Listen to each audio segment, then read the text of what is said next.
their well-being. And this is something we've all been up all night watching. We're ecstatic about this success, but we've got so much more work to do here. And behind the scenes here, you said there were machinations.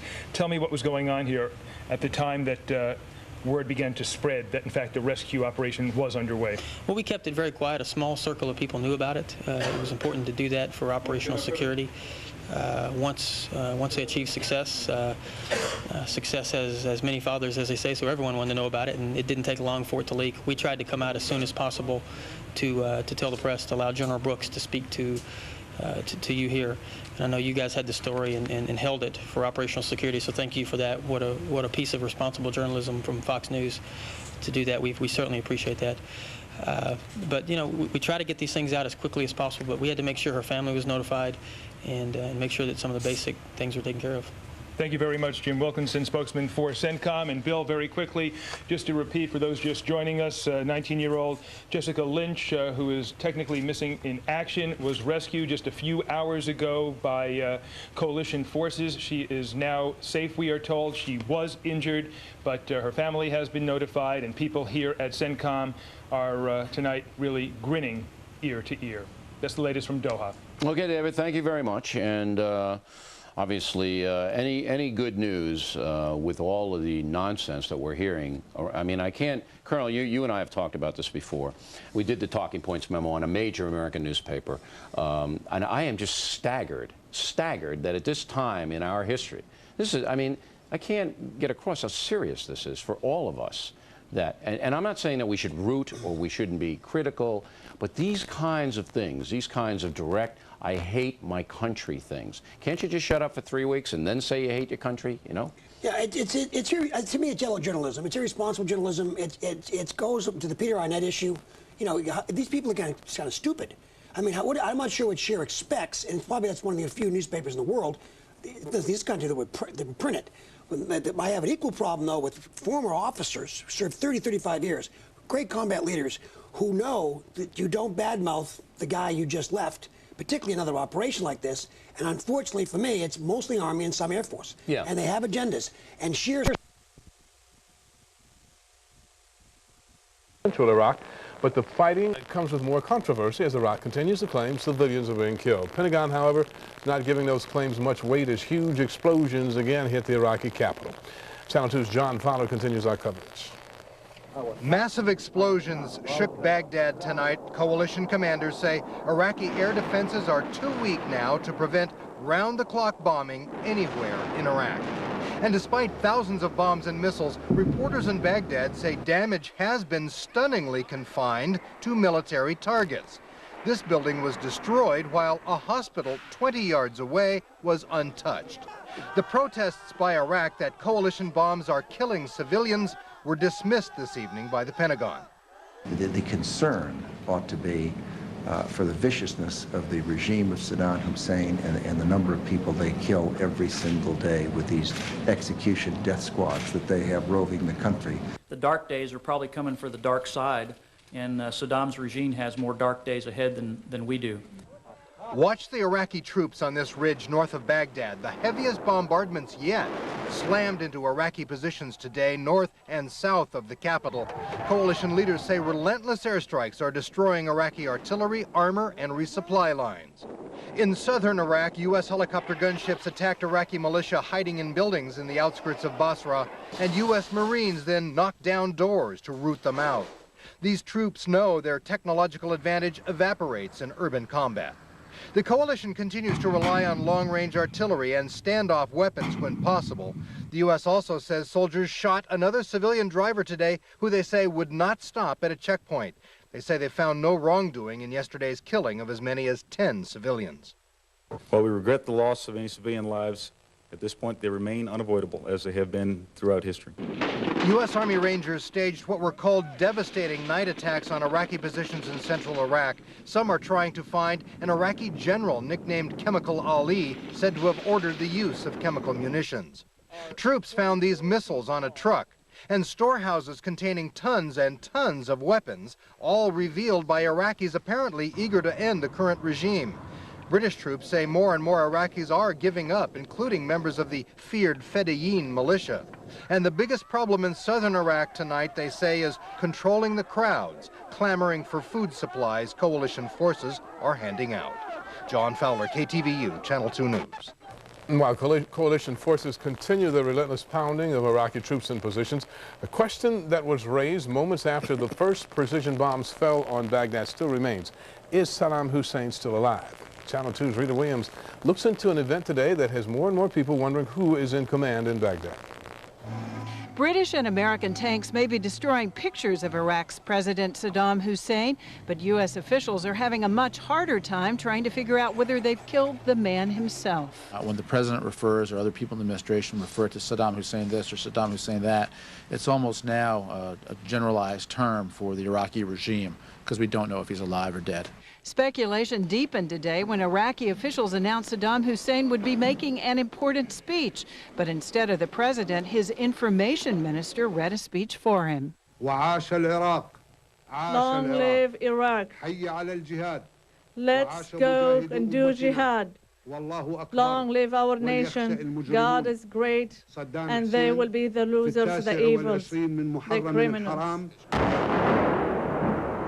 The war began with cruise missiles and bombs hitting a Baghdad bunker where Saddam and his sons were believed to be spending the night. And they have not been heard from since. The fact that Saddam Hussein did not show up for his televised speech today is interesting. Nezar Assayad chairs UC Berkeley's Center for Middle Eastern Studies.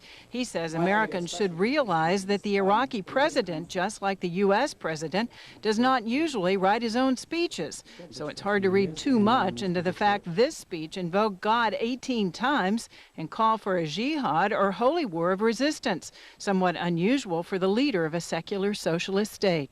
He does not hesitate every now and then to basically preach the Islamic line if he feels it will fit his own political purposes. That's exactly what's happening here. It appears administration officials may be baiting the Iraqi leader to appear just as they once did with Osama bin Laden. Since the coalition bombed Saddam's headquarters at the very beginning of the war, the world has neither seen his hide nor hair, only tapes. But Mideast experts say if Saddam Hussein is alive, he's unlikely to bite the bait. We occupied Afghanistan and we occupied Iraq, and we caught neither Osama bin Laden nor Saddam Hussein. I very much fear that that's where we're heading. One Bush administration official said people can speculate all they want. The only way he'll ever believe Saddam Hussein is dead is when there's a body to prove it.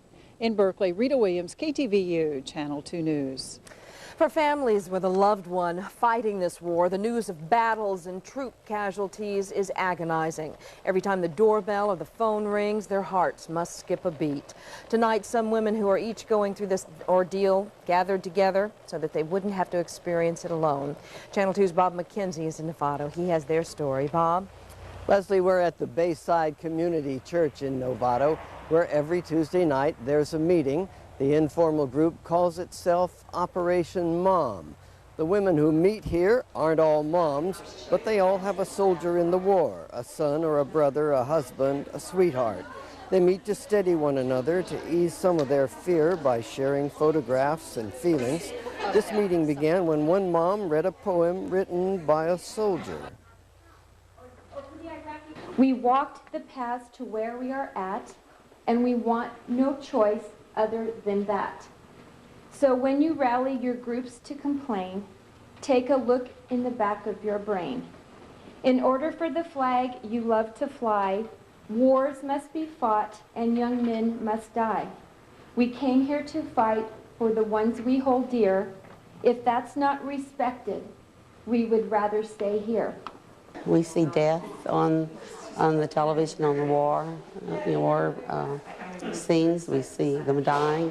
We see protesters. We see different kinds of things that upset us, and we have each other to talk with. I think about my son 24 hours a day, even in my sleep, which is I don't get a lot of. And I mostly have trained myself to think about my main emotion, which is pride. But I also have tremendous fear and anxiety, and it's getting better. I lost 14 pounds since he left on the 25th of January. Last time I checked, which was about 2 weeks ago.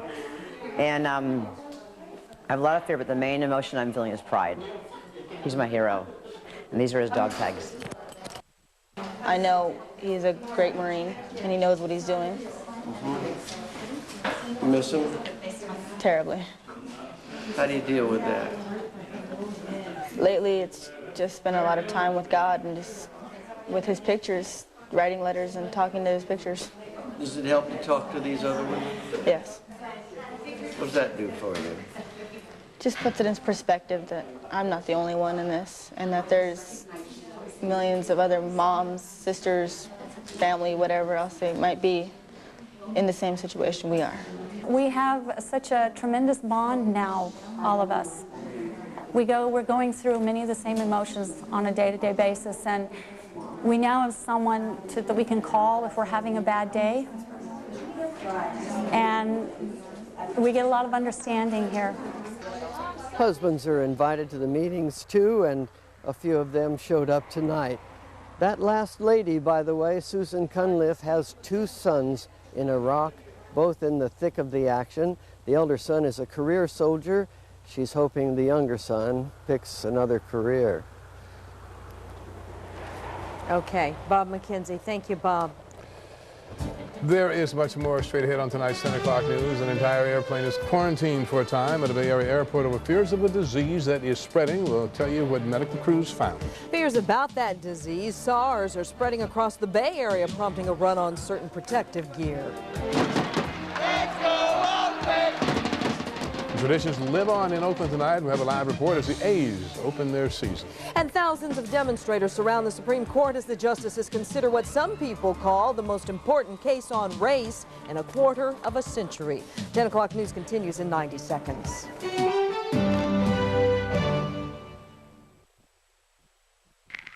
Watson, come here. I want to see you. 2 years after the telephone was invented, a telephone company was born. 125 years of sweat, of building networks, of getting the job done. After 125 years, we are just getting started. Looking back, moving forward. SBC.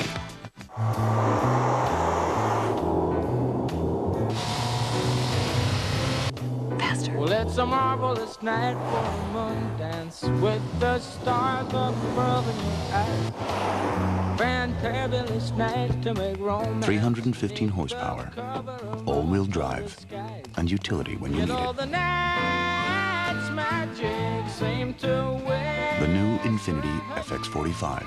You know the sun. Shall we begin? First, let it breathe for a moment.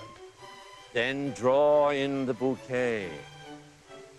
Next, take a small taste, letting the complexity of the flavors frolic upon your palate. Now spit it out. I don't think so, wine guy. Taste the amazing flavor of the new Pepperoni Napa. Now you can get a large for just $13.99, only at Round Table. The fears surrounding the new illness known as SARS literally landed in the Bay Area today. An American Airlines flight from Tokyo to San Jose was quarantined on the tarmac at San Jose Maneta Airport after some passengers showed symptoms of the illness, severe acute respiratory syndrome. Channel 2's Diane Grassi is at the San Jose Airport with a live report for us. Diane. Dennis, the 125 passengers and 14 crew members who were on board that American Airlines flight can rest easy tonight. This afternoon, health officials here in Santa Clara County assured them they had not been exposed to severe acute respiratory syndrome, or SARS, while on board the plane. But for hours today, suspicion that 5 people on the flight from Tokyo were infected prompted an all-out emergency response. It was a normal flight, and then when we arrived, we realized that we weren't being let off the plane right away. You see there's like police cars everywhere, you see ambulances everywhere, you see the fire department out there. We're all looking around at each other saying, what's this all about, you know? Flight attendants had alerted the pilot that 5 passengers appeared ill, and since some passengers had come from Hong Kong, SARS was suspected. Public health officials wearing surgical masks boarded the plane and determined 2 of the 5 were okay, but 3 were sent to the hospital by ambulance. After 2 hours on the tarmac, the rest of the passengers were free to go. They said we should check up on our health all the time, like within the next 2 weeks, to make sure we don't develop any symptoms or anything like that. I've read the statistics on the occurrence of this happening in Manila and Thailand, where we were, and it's 0. So it didn't bother us. Early in the afternoon, doctors at Valley Medical Center confirmed that they were examining 3 passengers, a 70-year-old woman, a 50-year-old woman, and a 74-year-old man. But later, they released them. They had no indication of SARS. Specific conditions must be present for a patient to have SARS: a fever of more than 100.4, a cough, shortness of breath, or abnormal chest x-ray, travel to one of the infected areas, or close contact with infected people. Was this incident today an overreaction?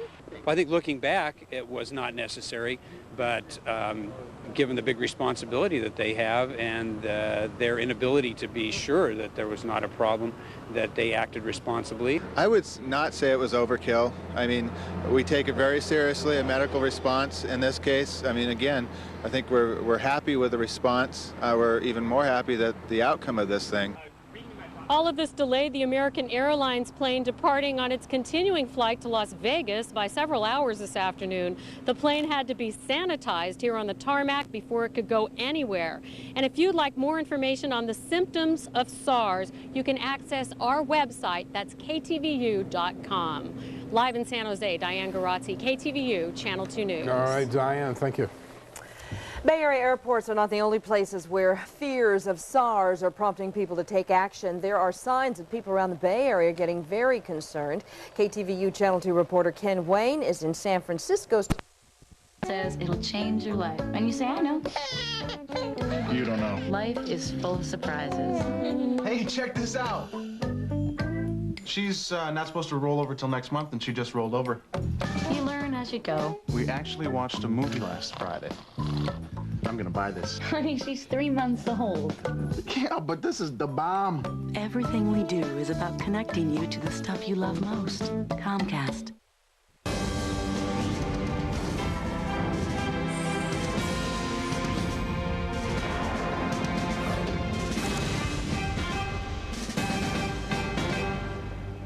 Welcome back to our continuing coverage of Operation Iraqi Freedom. I'm Brian Wilson, holding down the fort with Lori Dew till about 3:30 East Coast time. We want to check in now with Steve Harrigan, who is in Jordan tonight. Hello, Steve. What's the latest from there?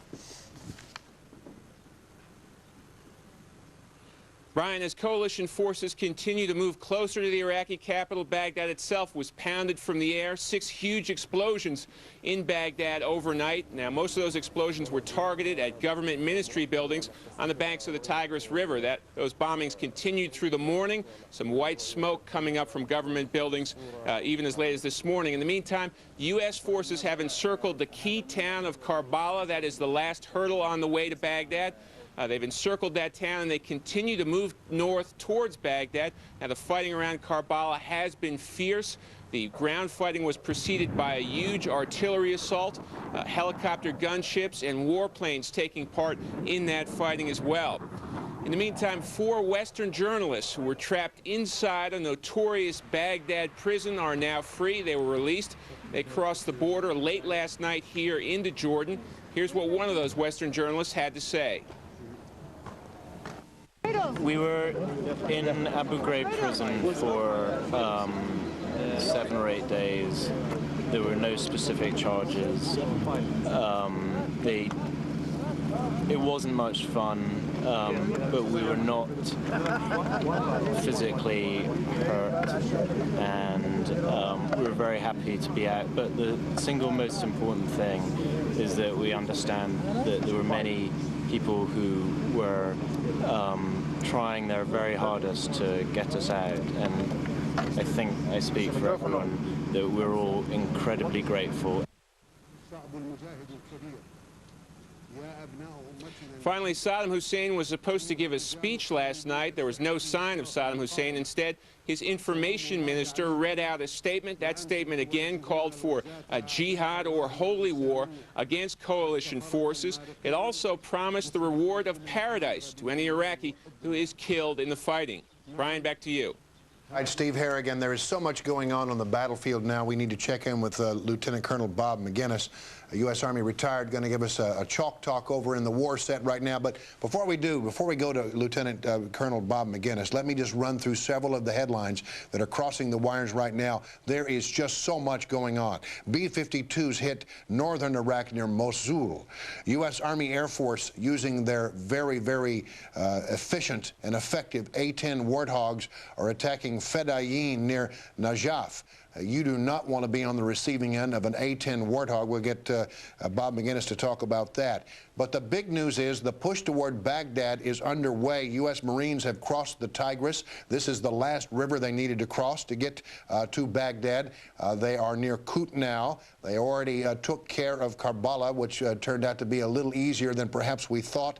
And, of course, very, very much in the minds of all the men and women who are on the front lines there. They have crossed that imaginary red line, the line beyond which Saddam Hussein has given authority to his troops to use chemical weapons, or so we have been told. Let's bring in Lieutenant Colonel Bob Maginnis to give us the chalk talk.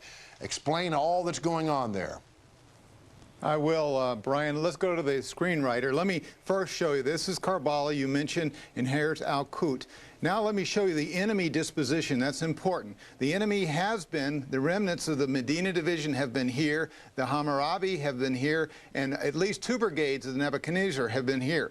We had the Baghdad Division over here. Now that's the light infantry. They've been decimated to a large degree. And then we have the Al-Naina. Now, we also have the 6, and there are only 6 Republican Guard divisions. It's still up at Tikrit, and we'll see whether or not it decides to come south. Now, we have a couple of options for them before I get to the friendly.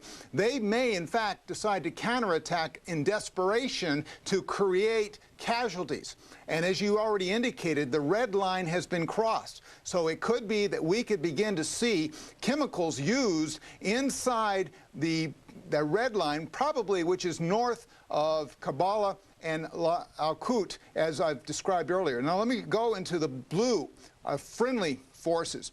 We obviously have encircled. We've closed the exits around Karbala so that the Fedayeen, the Al-Qud, the Ba'athis cannot get out of that town. And we'll be proceeding, it appears, up toward Baghdad. We have another part that is going up in this direction, not through Nafsha, but in fact it's going up, led, it appears, by the 3rd of the 7th Cavalry. And of course, as you've heard from Ali, we've already crossed the Tigris, which probably only a few forces across there, but that's absolutely essential. Basically, we're going to form an encirclement around Baghdad. Now, the question is, are those forces from the 6 Republican Guard divisions, are they going to withdraw? Are they going to counterattack? Typically, according to Soviet doctrine, which is what the Iraqis use, is they will withdraw, fire chemicals, and then exploit the enemy who's attacking, which is us. That's traditionally how they would do it. I'm not sure that they have the resources, the combat power. They cannot reinforce. They don't have extra T-72s. They don't have, except for the division up in the north, as I've pointed out, they really are out of resources. The Special Republican Guard are not like the rest of them. They are almost in the thuggish, the paramilitary camp. So it's not as if they can bolster and counterattack with major forces. Their command and control's not very good, so they're going to have a terrible time trying to coordinate this. So I really believe we are reaching what we call the tipping point. In fact, we may begin to see even tonight, as those A-10s come in and kill what tanks are exposed and other resources, we may find those units, in fact, just crumbling as we attack forward. Okay, but hold on, Bob, because we have heard over the past few days, many people say that the time that you are most likely to see Saddam's troops throw whatever they have left, if that's chemical, if it's biological, whatever they have, they'll pull the last rabbit out of their hat when they feel their backs are against the wall.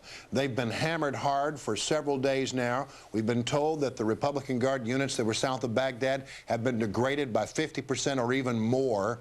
It would seem to me this is a desperate time for the Iraqi army, and that this might be the time we could look for some kind of bad action on their part.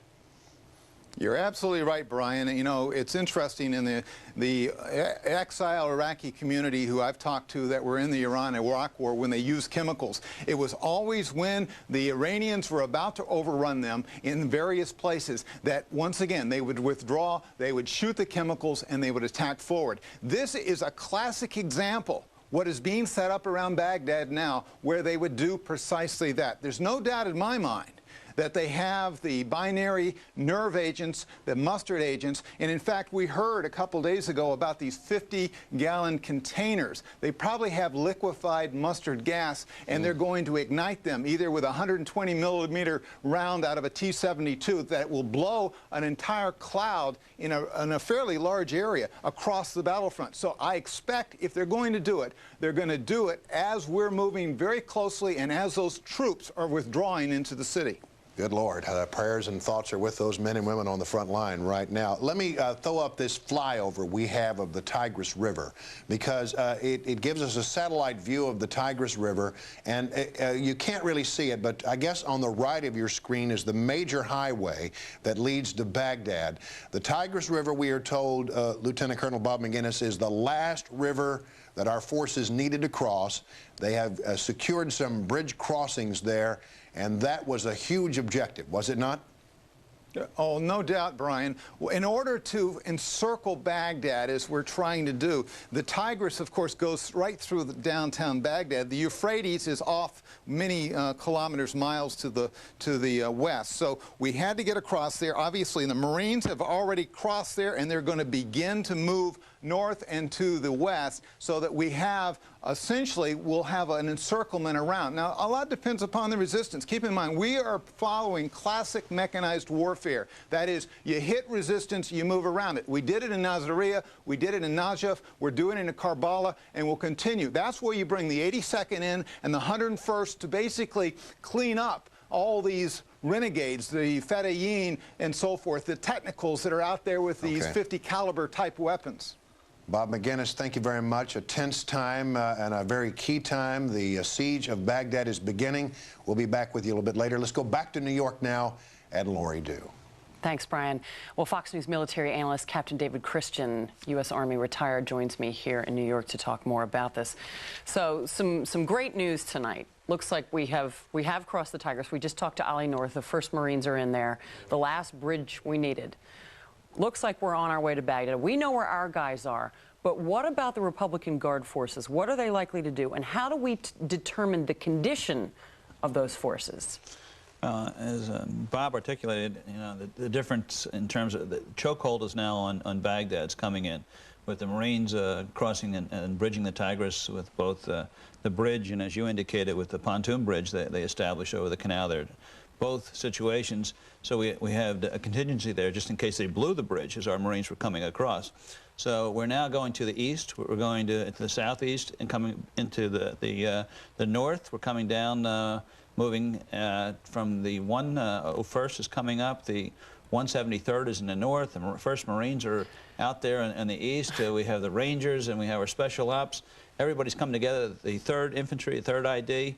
It's all coming together as planned, you know. So all the armchair quarterbacks that are saying this plan was falling apart.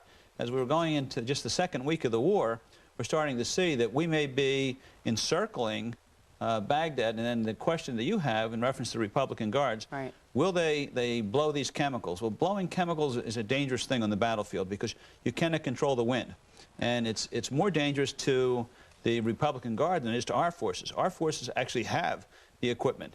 And we also have to protect the bridges. It was pointed out to me that, you know, there's 3 bridges there, that we need more than 1 bridge in reference to Baghdad. So we have to secure those bridges and protect those bridges. So our Special Ops, our CIA operatives and our Special Ops are in and around Baghdad. We'll be working and actually developing the battlefield. They call it, you know, as they lay out the battlefield for the point of entry there. So the probing activities many people have a question with, that's a form of reconnaissance. We're sending out recon teams to figure out where the enemy's lines are weak, where and possibly these 50-gallon drums or 55-gallon drums of chemicals may be laid out, where you know, they didn't lay them completely around the whole city. What we do have to worry about is the Republican Guard going back into the city. So as a ground commander, if I'm on the ground and I'm looking at the forces in front of me, what I want to do is call on a wall of steel like we had the other night. And Brian reported where we had triumphant B-52s, B-1s, and B-2 all at the same time, simultaneously. That had never been done before in any prior U.S. military operation, if I'm not mistaken. It's historic because you have a logistical situation there in the sense that and you can hit each other in the skies. So you're dropping your payload, you're dropping your bombs, you know, strategically dropping them, plus you have other airplanes all around in the sky there. So there's a lot of radar, there's a lot of coordination, command and control, and we need to actually put up a wall of steel so that the Republican Guard cannot retreat back into Baghdad and set up an urban warfare situation. And also use the chems. That would be at the point, if they go back into Baghdad, retreat there, that might be when they would use the chems. Well, as I think Bob indicated, once they retreat, there's the Soviet type, the old-style Soviet type of maneuver is they would blow the chemical warfare and blow whatever chemicals they have, and then they would attack. And that gives them, it's a hard thing to do, Laura. It's hard to predict because their chemical supplies in terms of their equipment to protect them against the chemicals is not as good as what the United States forces have. We are prepared. Our equipment has been tested and retested, and the people feel very confident that if, in fact, they use chemicals, we'll take the least amount of casualties. Let me also read you another development that goes kind of hand in hand with the Marines crossing over this last bridge that we needed before we get to Baghdad. The Marines are also in control of the main highway on the north bank of the Tigris from Kut to Baghdad. This probably isn't a huge surprise, but this is very important, is it not? Well, it's like Route 95. Yeah. You know, so this is how, well, we don't want to say how they're going to be doing it, but this is obviously very important. If you want to get into Washington on the East Coast, if you want to get into New York, if you want to get into Orlando, Florida on the East Coast, you want 95. If you want San Francisco or L.A. or get into Portland, you want Route 5 on the West Coast of the United States. Well, that's one of these type roads. This is a type highway that it's extremely important to secure. They've secured it, and we'll use it. Are we talking about a matter of hours now before we get to Baghdad? Oh, a couple days ago, it could have been an hour if it was just a Sunday drive, but we don't know what we're going to encounter. So I think we're still going to inch along, but I'm looking that we're going to surround Baghdad within the next day or two, and then we're hoping that we give the ultimatum and that Baghdad implodes, that they implode from within, and that'll save us an awful lot of casualties. And the ultimatum is unconditional surrender. The President of the United States has established, Secretary Donald Rumsfeld has confirmed unconditional surrender is the only thing we're going to accept. Same thing we gave to the Japanese, the same thing that we wanted from the Germans. This is another, zealot type of leadership here, and these leaders, whether the information minister who is talking for Saddam Hussein wants to say other and different information he's putting out. We call him Baghdad Bob. We want an unconditional surrender for our forces and what we fought for. In the cradle of civilization, we're bringing back civilization to the people there. It's important to point out this is the Fertile Crescent, as so often referred to in the Bible, the Tigris and the Euphrates, this area of the world which is so ancient and so important. It would seem to me that the Iraqi troops really are not in any kind of a position to negotiate. I would say not. Right. I guess I'm stating the obvious there. It's like, they were caught in a speed trap doing 120 miles an hour, and the police officers walking up to the window, and they're in a 20-mile-an-hour zone. And they have everything going against them. There's nothing that they have to negotiate with or for. At this stage of the game, if they came out, there's a possibility they could stop the war at this stage of the game. But I think what they've been conditioned and trained to do is fight to the death. Remember, these are the zealots. These are his loyalists of loyal troops, the ones he's depending on. And he's telling them that they're going to get a place in heaven. We just saw it from the information minister that they're going to heaven. Well, in my religion, I'm going to heaven also. So I don't know who's waiting for me there, but I'm willing to fight for my country. And I think all the Marines, the Airborne, the 3rd Infantry, all those guys, they're willing to, and they've been showing they're willing to give their all for their country. 250 to 300,000 of them over there. Before we get to a break, I want to ask you about the great news today, and that is the rescue of Army Private First Class Jessica Lynch. She'd been held as a prisoner for a few days. They found her in a hospital. We're hearing that our forces not only knew what building she was in, but also what room she was in. If you're Saddam Hussein or any of the enemy forces, that's got to scare you.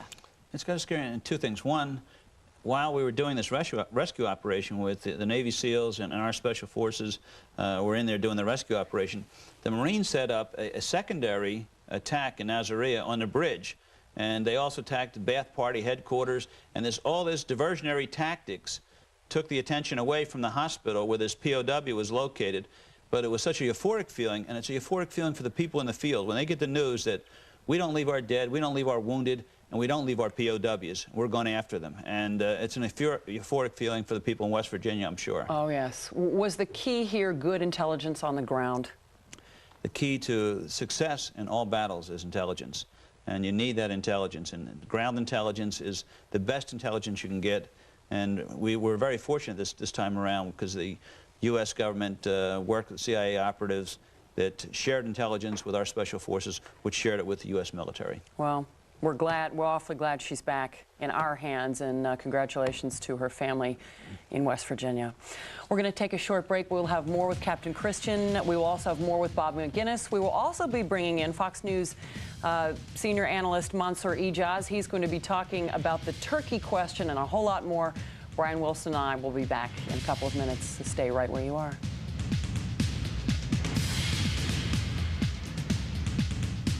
I wonder how our home equity loan's going. I'll check. Want banks to compete over you? Come to LendingTree.com. Receive home equity rates as low as 4%. When banks compete, you win at LendingTree.com. From generation to generation, some things never change. At New York Life, it's our values. Financial strength, integrity, and humanity. Values rooted in our tradition as a mutual company serving only the interests of our customers. Values that make New York Life the company you keep. Tomorrow, more money, more problems, the president's two-front war. From dealing with the escalating cost of fighting in Iraq, battling terrorism here at home, and facing tighter congressional controls, what uphill battles lie ahead for the Bush administration? We have revealing insight and analysis. At 5, it's the big story. Then at 6, watch Special Report. At 7, it's the Fox Report.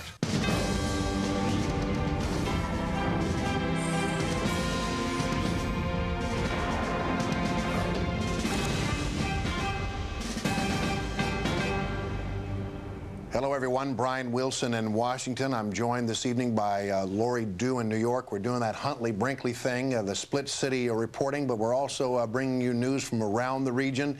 And we're going to go to the Pentagon now and talk to Kelly Wright. Kelly, I just want to kind of temper. We have some very good news tonight. But we don't have all the details in. It's still a little bit sketchy. We're still trying to lock it down, but I think we have to be responsible here and also point out that with the good news, the recovery of one of our POWs, it does appear that we're beginning to get some sign that there's some bad news to report with that story as well. Well, Brian, let's talk about that real quickly before we get into the great news. We'll bring you some of the bad news first, if it does turn out to be that way. CENTCOM officials, when they found the private who has been rescued, also found among the area, around the area, some bodies that were in that area, and they can't determine if they were U.S. soldiers, but it is believed that those were the bodies of U.S. soldiers, but CENTCOM is still efforting to get some information about that, to get all the facts, and then they will reveal it to those of us in the media and let us know if those bodies were in fact those dead bodies of U.S. soldiers. We just don't know that to be true yet, but it would be bittersweet to know that they found one person alive, rescue that person, but could not get the others as well. Again, as you talked about, there is great news. The great news is that Army Private First Class Jessica Lynn has been rescued. We show you her picture now.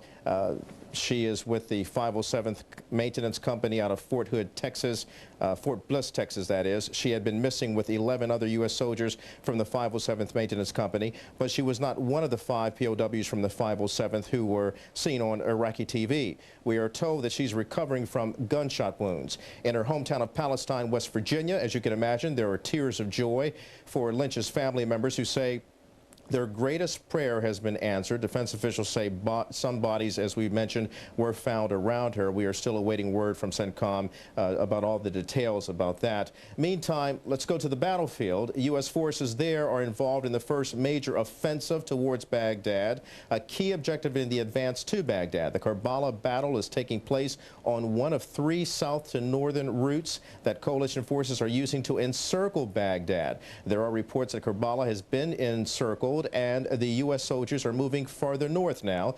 Defense officials released these sequences of the 75th Ranger Regiment conducting an attack on their objective. The Rangers encountered enemy forces operating throughout the western desert. The Rangers captured more than 50 Iraqi soldiers, small arms and heavy machine guns, ammunition and gas masks. In An-Najaf, U.S. troops are backed by planes and helicopters as they engage the enemy there. The A-10 Warthogs are pounding Iraqi tanks, ammo trucks, and bombing key targets of Fedayeen militia.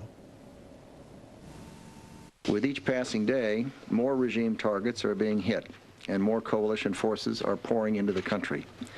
In the north, the 173rd Airborne Brigade has now fully deployed. Coalition air crews are delivering devastating air attacks on the Republican Guard divisions that ring Baghdad and Tikrit.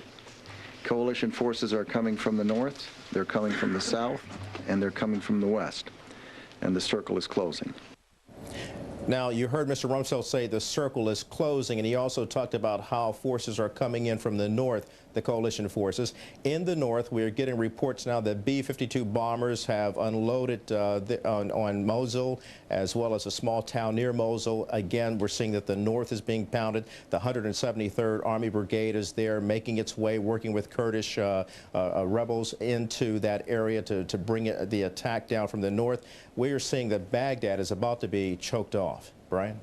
All right, thank you very much. We appreciate your report. And since, while I know you were there reporting, you don't know this, we've just gotten a bit more information about POW Lynch, who has been rescued. Looks like she's been through some tough times. She has 2 broken legs. She has 1 broken arm, but is listed, thank the Lord, in stable condition. Now, we also mentioned just a moment ago that there are these reports, and we're trying to firm them up, about bodies found in the location where they rescued this former POW. We are now hearing from a Captain Jay LaRusso, who is a Marine spokesman. On the wires is being reported that they found the bodies of 2 dead U.S. soldiers and apparently the bodies of 8 Iraqis. So we will continue to monitor that situation. It is changing moment by moment. I wanted to bring you the very latest that we had there. Clearly, some very good news tonight. There were broad smiles at CENTCOM headquarters in Doha tonight when they reported that a POW had been recovered. That is being somewhat tempered by the news that they also found, apparently now, the bodies of 2 soldiers, 2 U.S. soldiers, at that same location. Let's go back up to New York and Lori Dew. All right, thanks a lot. A lot of good news, a lot of bad news. That's how war is. But I want to turn our discussion now to the diplomatic front. Secretary of State Colin Powell is heading to Turkey and Belgium. Let's bring in Fox News foreign affairs analyst Mansour Ijaz, who's sitting here on the set with Captain Christian and myself. Mansour, good to see you. Good to see you. I know this is a little bit of an awkward shot here, and I'm going to just direct my first couple questions to you. Colin Powell is heading for very important meetings here. Relations are tense, to say the least, with Turkey, since they denied us the space and the ground for our 60 to 70,000 troops. 1, what should we do about Turkey? And 2, why did Turkey turn us down in the first place? Well, first, I'd like to say God bless Jessica Lynch, and God bless the families of those people who may have lost their hardworking soldiers that are protecting the freedoms that we enjoy here in the U.S. I think the problem in Turkey can be boiled down to the following. It is my understanding that strategically the Turkish army could not reconcile in their own mind why we needed to station 70,000 troops in the northern part of Turkey from the perspective of what they saw as the strength of the Iraqi army and the Kurdish army to be able to resist any incursion that we would bring in from the north. And that made them believe that we may have strategic designs to go either into Iran or into Syria next. Now, as it turns out, we were right and they were wrong about that. But you know, as one senior Turkish official put it to me 2 weeks ago, what good would $60 billion in aid do, or $6 billion, or $20 billion, if the entire region was a cauldron of fire for the next 5, 7, 8 years? That's what was driving the Army's decision to do what they did. And it seems now that Saddam Hussein must be licking his chops over this situation.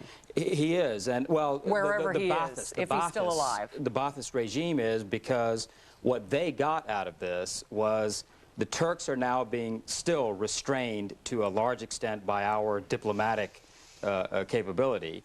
At the same time, the Syrians have now decided to play a double game by allowing Hezbollah guerrillas armed with C4 explosives, shoulder-fired rocket launchers, things of that nature, to come in.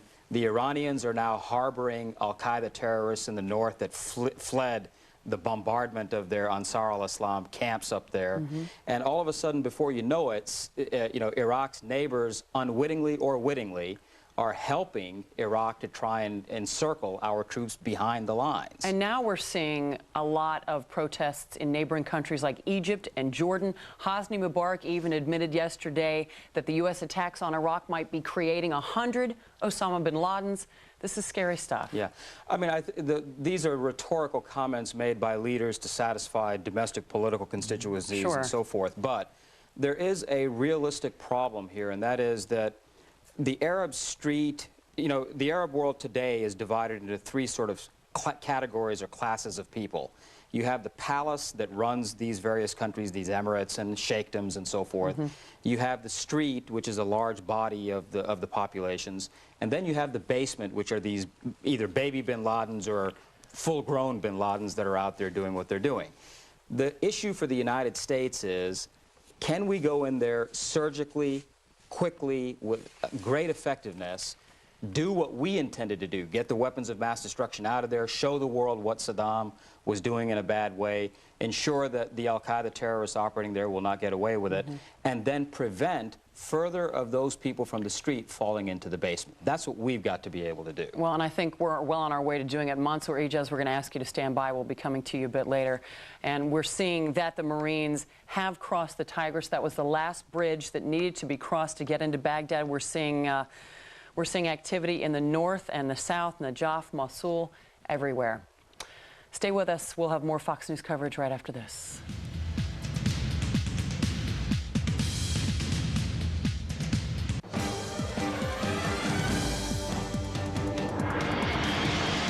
Real journalism, fair and balanced. Fox News Channel. His desire made him a champion. Now his pride gives a dangerous opponent one last shot at greatness. Marco Antonio Barrera. It's about honor. Kevin Kelly. Barrera is mine. For the featherweight championship of the world. Barrera versus Kelly. Saturday, April 12th, live on In Demand pay-per-view. Order it on In Demand pay-per-view from Comcast. It's about winning. Bring it on. Honey, are you there? I'm really sorry. Please pick up. Sweetie, it was an honest mistake, really. I feel awful. I love you. Pick up. Look, baby, I'll buy you another stupid cat, all right? I mean, the thing was old anyway.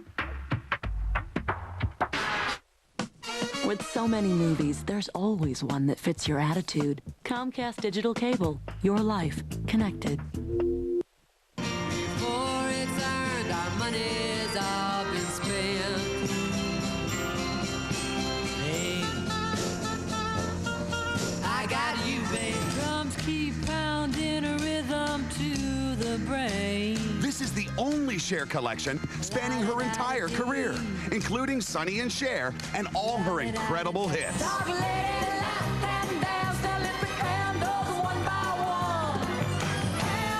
This is the ultimate collection from the world's biggest superstar and music's most distinct diva.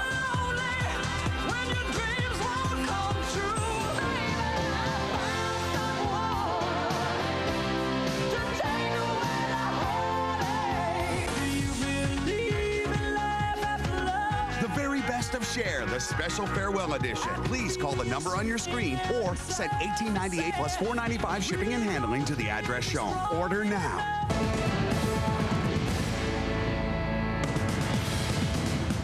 So much going on the battlefield. Let me brief you quickly on what's going on. B-52s in the north of Iraq near Mosul. They're attacking coalition forces are attacking Iraqi forces there. U.S. Army Air Force is attacking using A-10s, Fedayeen forces near Najaf, and the U.S. Marines have crossed the Tigris. We want to check in now with Greg Kelly, who is with the Army's 3rd Infantry Division. Greg, a lot of people have been worried about you since your battle the other day. We see that, in fact, I'm looking at an email now. People are asking about you. It's good to see you in good shape. There's so much movement going on today. Are you involved in any of it, and what can you tell us? Absolutely. 3rd Infantry Division is involved in a major move. We actually expect to be moving out within a matter of minutes. We're going to be making a major press deeper into Iraq, deeper than this 2nd Brigade combat team has ever been before. Another element of the 3rd Infantry Division, the 1st Brigade, is already in Karbala. Karbala, a city in western central Iraq, considered a key strategic point of this maneuver campaign. Right at Karbala, they did not see the kind of resistance they were expecting, termed minimal resistance. They're saying that's in large part credited to the shaping operations that occurred beforehand, the bomber strikes from coalition aircraft. For us right now, we're a little bit more on guard. Our MOP posture has been elevated to MOP level 2. That means the chemical protective suits, gas masks at our side, as well as chemical protective boots. We are preparing ourselves, as the soldiers say, to be slimed. That's a slang for a chemical attack. If it does happen, 2nd Brigade Combat Team says they're ready. Well, a couple more things to point out. These guys are excited. They're coming off a big victory in the vicinity of Anhala. They've already taken on the Republican Guard, and they won rather decisively. No one lost from the 2nd Brigade. Considerable casualties on that Republican Guard side. The Republican Guard from Tikrit, Saddam Hussein's hometown. They brought them all the way down into south-central Iraq for that battle. As we continue, there is a lot of anticipation about facing the Republican Guard. Once again, when and where that will happen, we're not sure, but we'll tell you as soon as we do. Brian? Well, the thinking of our military analyst here is that the Republican Guard forces that are arrayed south of Baghdad have been hit so hard and are now being pressured by movement very close to their region that it might be that time of desperation. Is that the concern? Is that why you've been told to put on your chemical suits, that the feeling is that the Republican Guard units are so desperate that they might lob some chemicals in the direction of U.S. and coalition forces? I think there's been that fear of desperation on the Republican Guard's part and Baghdad from the beginning. I don't want to overstate what we just did by going to the MOP level 2. It's really only a minor increase in our chemical protective posture. We're putting our boots on. We already have the suits on. We already have the mask at our side. Now we're putting one more element on, the boot. There are only 2 more to go, gloves and gas masks. So it's not, yes, we are, I guess, more ready for something like that, but it's only kind of a minor adjustment to our chemical protective posture. And but there is concern, yeah, that there could be desperation, particularly after we're getting word that those shaping operations against the Republican Guard in the vicinity of Karbala, south of Baghdad, have been fairly successful. We don't have accurate PDA to report, but commanders are hearing good things about those shaping operations. Greg, am I correct? You're not in the mighty Fox Hummer today, I don't believe. Are you in a different vehicle now? Brian, say again. I'm sorry, I'm losing you. I said, it doesn't appear that you're in the mighty Fox Hummer. Are you in a different vehicle now? Brian, I know you're talking to me, but I can't hear what you're saying, and I apologize. But okay. As you can see, we are already on the move. And Mal, why don't you take a quick look out the front, and you can see our convoy starting to form up.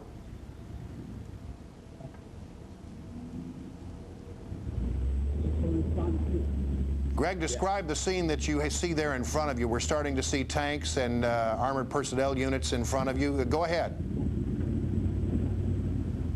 Okay, oh, Brian, good. I'm with you now. Right now, we're back in our favorite spot in the convoy. We're behind Spartan 6. He is our 2nd Brigade commander, Colonel David Perkins. He basically runs the battlefield. He runs the convoy. He runs. Well, there you go, ladies and gentlemen. We are hanging sometimes by a technical thread with these satellite phones and the connections that we have there. Clearly, it does appear that Greg is still in the mighty Fox Hummer, moving out with the Army's 3rd ID, moving, he says, closer to Baghdad than they have been before, and suggesting that perhaps they've upgraded their chemical situation a bit by putting on their boots, being a little bit more prepared than they were in the days past, although, quite frankly, since they've been in that area, they have been very prepared for the possibility of chemical attack and only moments away from their gas mask and other protective gear. Let's see, repeating what is going on to make sure that you know there's a lot of activity on the battlefield right now. B-52s hitting the northern city of Mosul. There apparently are Iraqi forces arrayed there. The U.S. Army Air Force, using its A-10 Warthogs, is attacking Fedayeen near Najaf. But the big news is the U.S. Marines have crossed the Tigris River, the last river they needed to cross before they get to Baghdad.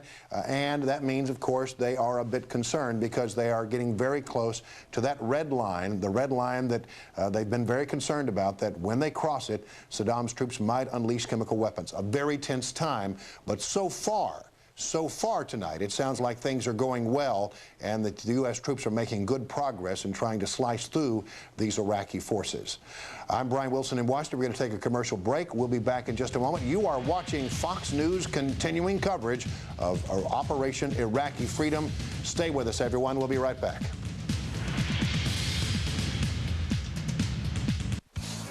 You're going to love this new Quick Rent at National Car Rental. When you get to the airport, they let you choose your own car. Whatever make and model you want.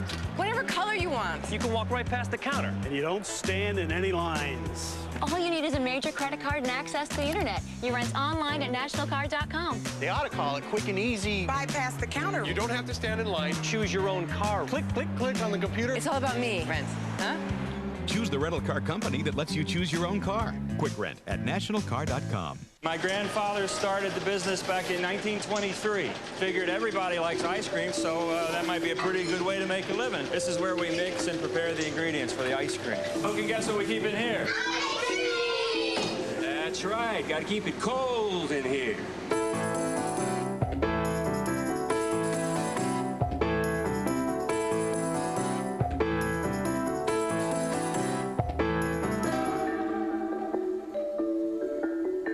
Tomorrow, searching for answers. It's mysterious, deadly, and spreading worldwide. What's causing the SARS virus, and can it be stopped? The global effects on your world with Neil Cavuto.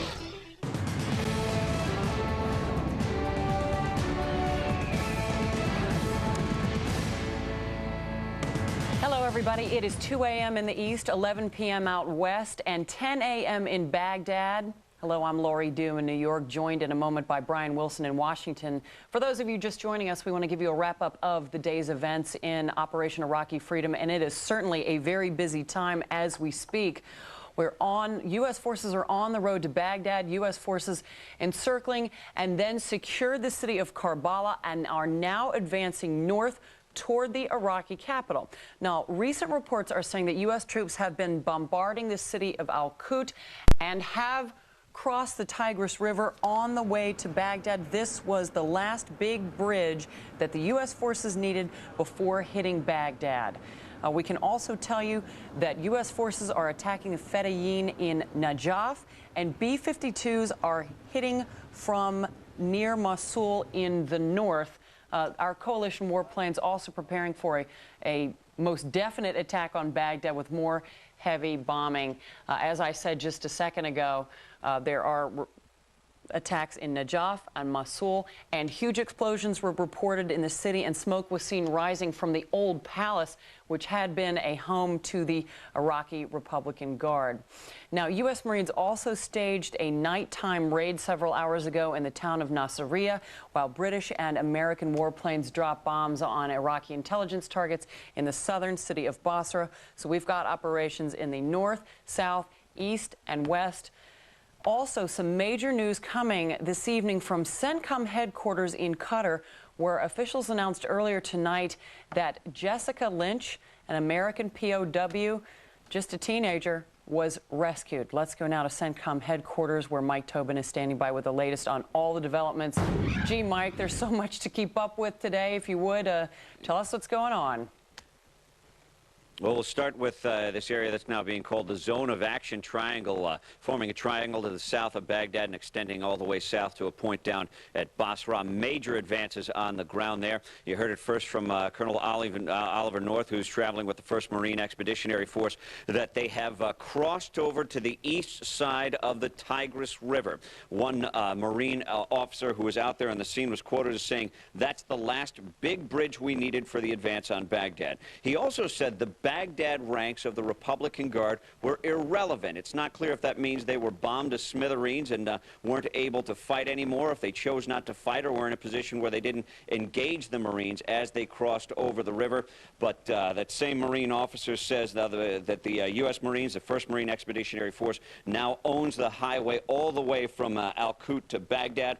One side note on that, the Marines there were ordered to prep for a chemical attack, I should say. Now, to the western point of that Zone of Action Triangle, the 3rd Infantry Division now surrounds Karbala, that big city that stands in front of the Medina. Clashes with the Medina have already begun. CENTCOM has reported that the Medina ranks are at about 50% of their strength due to coalition bombings. Also, south in that Zone of Action, U.S. forces are attacking Fedayeen militia supported by A-10 Warthogs and attack helicopters. That's happening in Najaf. There was bombing reported south of Baghdad. Presumably, they are bombing the ranks of the Republican Guard whenever you hear that happening south of Baghdad. And a very proud development announced by Central Command here. Private First Class Jessica Lynch of the 507th Maintenance Unit was rescued from a hospital in Nasiriyah. She was injured but is now in coalition hands, taken away from that hospital to recover from her injuries. There's also a report coming from several defense officials that a number of bodies have been found in that area of the hospital. Investigation is underway right now to determine exactly who these bodies were and what was the cause of their death. Lori? Mike, obviously many major developments, as you and I have both been reporting tonight. U.S. Marines have crossed the Tigris. That was the last major bridge before getting to Baghdad. U.S. forces now essentially own the highway between Qut and Baghdad. Let me throw one at you. Do you think that the Republican Guard forces out there know or have a good idea of what the U.S. troops are doing?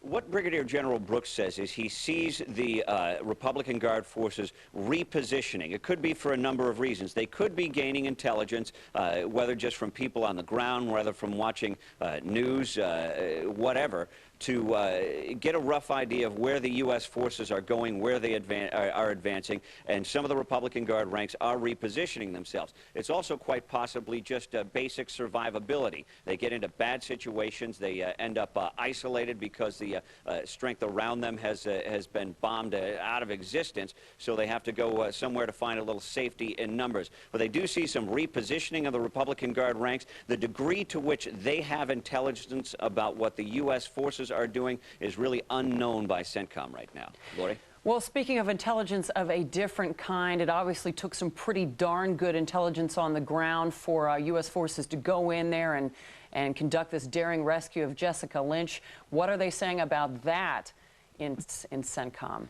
We're hearing little bits and pieces that they are working more and more with the Iraqi locals. And in this situation, we hear that they got some information from the Iraqi locals. So as you see, more cooperation from the coalition forces and the people of Iraq. We're seeing more situations like this develop. There was some video displayed here at the CENTCOM briefing yesterday where they gave some food and water out to the Iraqi people, and the Iraqi people led them to a weapons cache. And again, the information that we're getting right now is that the Iraqi locals helped lead the rescue crews to this private first class who was in the hospital in Nasiriyah. Well, great news. Apparently she's got a couple broken legs and a broken arm, but she is in stable condition, and that indeed is great news. Mike Tobin at CENTCOM headquarters in Doha, Qatar. Good to see you, buddy. We'll talk to you a little later. Well, joining me now for more on all these fronts to discuss all these things is Fox News military analyst Captain David Christian. Captain Christian, let me continue the discussion on Army Private First Class Jessica Lynch. Sounds like we got some good information on the ground. We're getting it from Iraqi locals. At least that's what CENTCOM was telling our very own Mike Tobin. What about... so far we've seen elements of chemicals. We've seen atropine, suggestion that there's atropine dispensers, but no chemicals yet. And that's a good sign so far. Great sign, I might add. But I can tell you, as our reporter, embedded journalist said, they're in MOP 2. They've got their chemical suits on. They now have their shoes on. They got their gas mask at the ready. And these guys will not go into combat on the ground without being able to defend themselves against a threat from weapons of mass destruction, in this case chemical. But I think anything that he might do would have to be rather uncoordinated, because if he tries to mount a full-scale onslaught with artillery or some other capability like that, we'll find them. They're on the move. With our reconnaissance assets and our fixed wing and Apaches, we'll put them down. And so it's a threat that they prepare for. I don't think that the risk is very high at this stage. All right, if my generals can please stand by for a moment, we're going to take a quick break. And up next, a fresh threat on Iraqi TV. The target, the Kurds. Saddam killed thousands in 1988 with gas and violence. Is that also his new plan today? I'll ask a Kurdish diplomat to the U.S. next.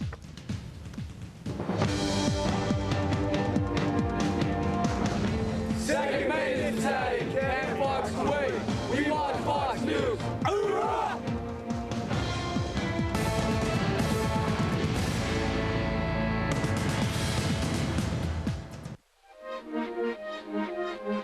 Even in the beginning, we were building some of the most technologically advanced cars in the world. We still are.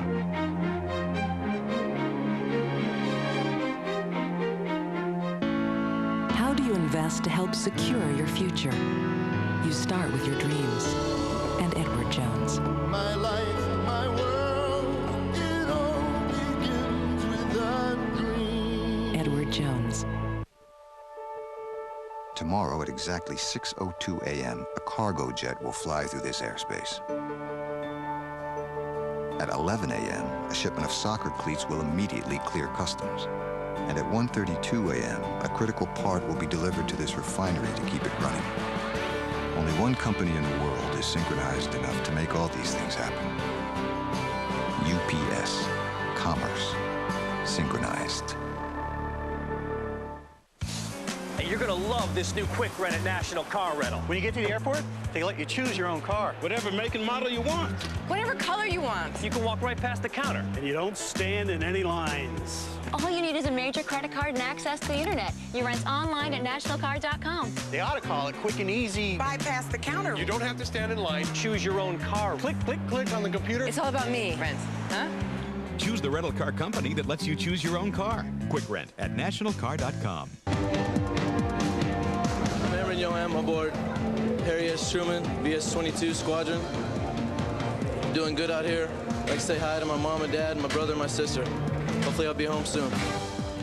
Iraqi TV broadcasts a message purportedly from Saddam Hussein today, warning Kurdish leaders working with U.S. forces not to rush and do something they will, quote, regret. Joining us in Washington is Kubat Talabani, Deputy U.S. Representative of the Patriotic Union of Kurdistan. Welcome, sir. Welcome. All right, do you take that threat seriously? We have to take it seriously, but this is not new. This is something that Saddam has continued to threaten us in the past.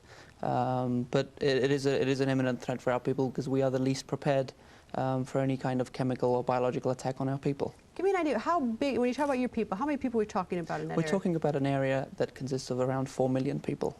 And you have a military? We have a military. Of how big? But if you combine the two Kurdish parties, you probably would have around 70,000 armed, equipped, and ready personnel. All right, in 1988, Saddam turned his wrath on your people. He did. It was a period between 87 and 88. He embarked on a campaign called the Anfal campaign. It was a brutal genocidal campaign which decimated our territory and destroyed over 4,500 villages, used chemical and biological weapons in over 250 towns and villages.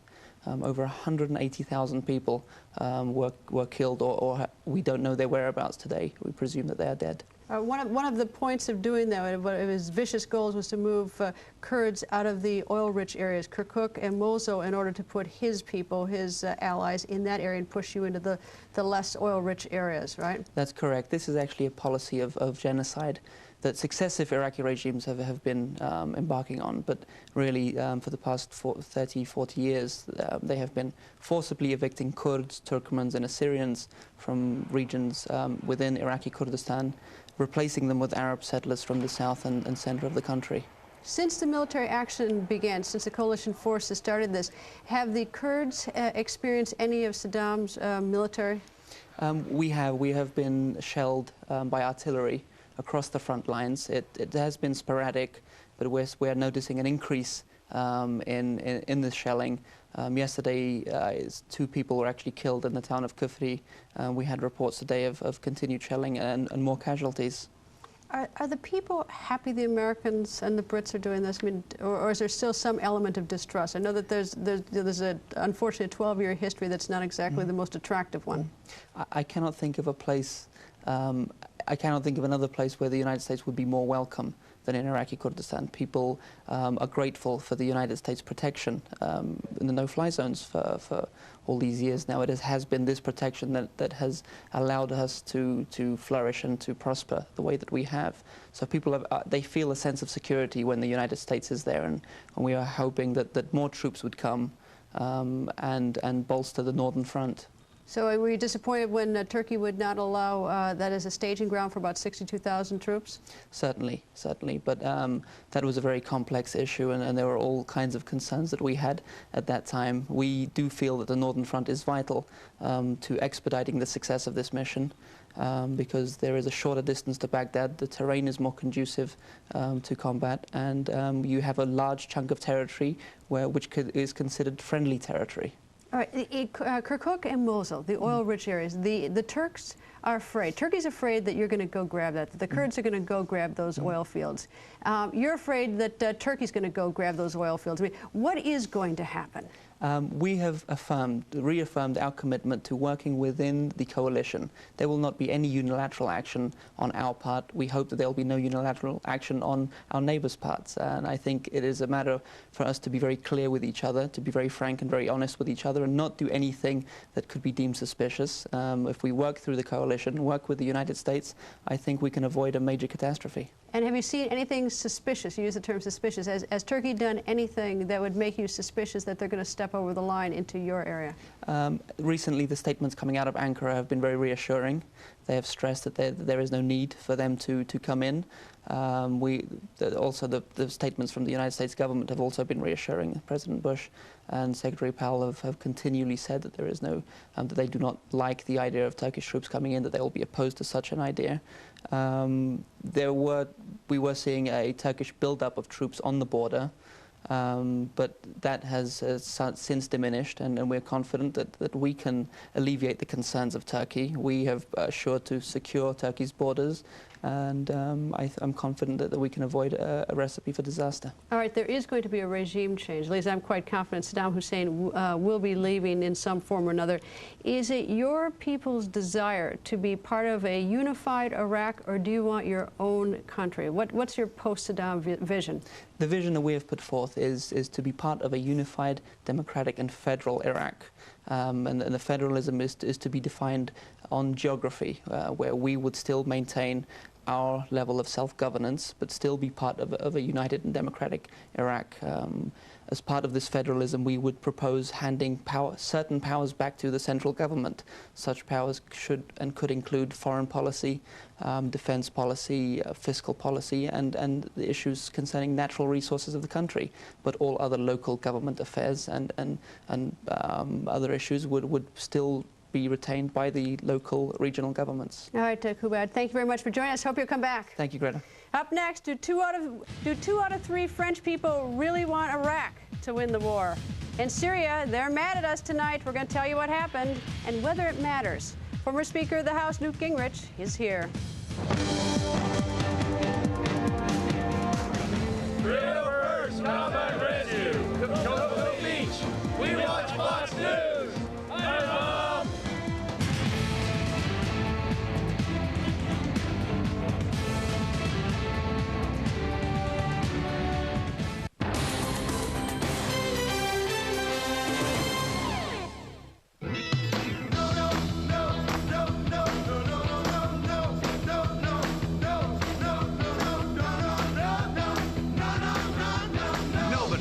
participating Ford, Lincoln, or Mercury dealer's price on the name brand tires we sell.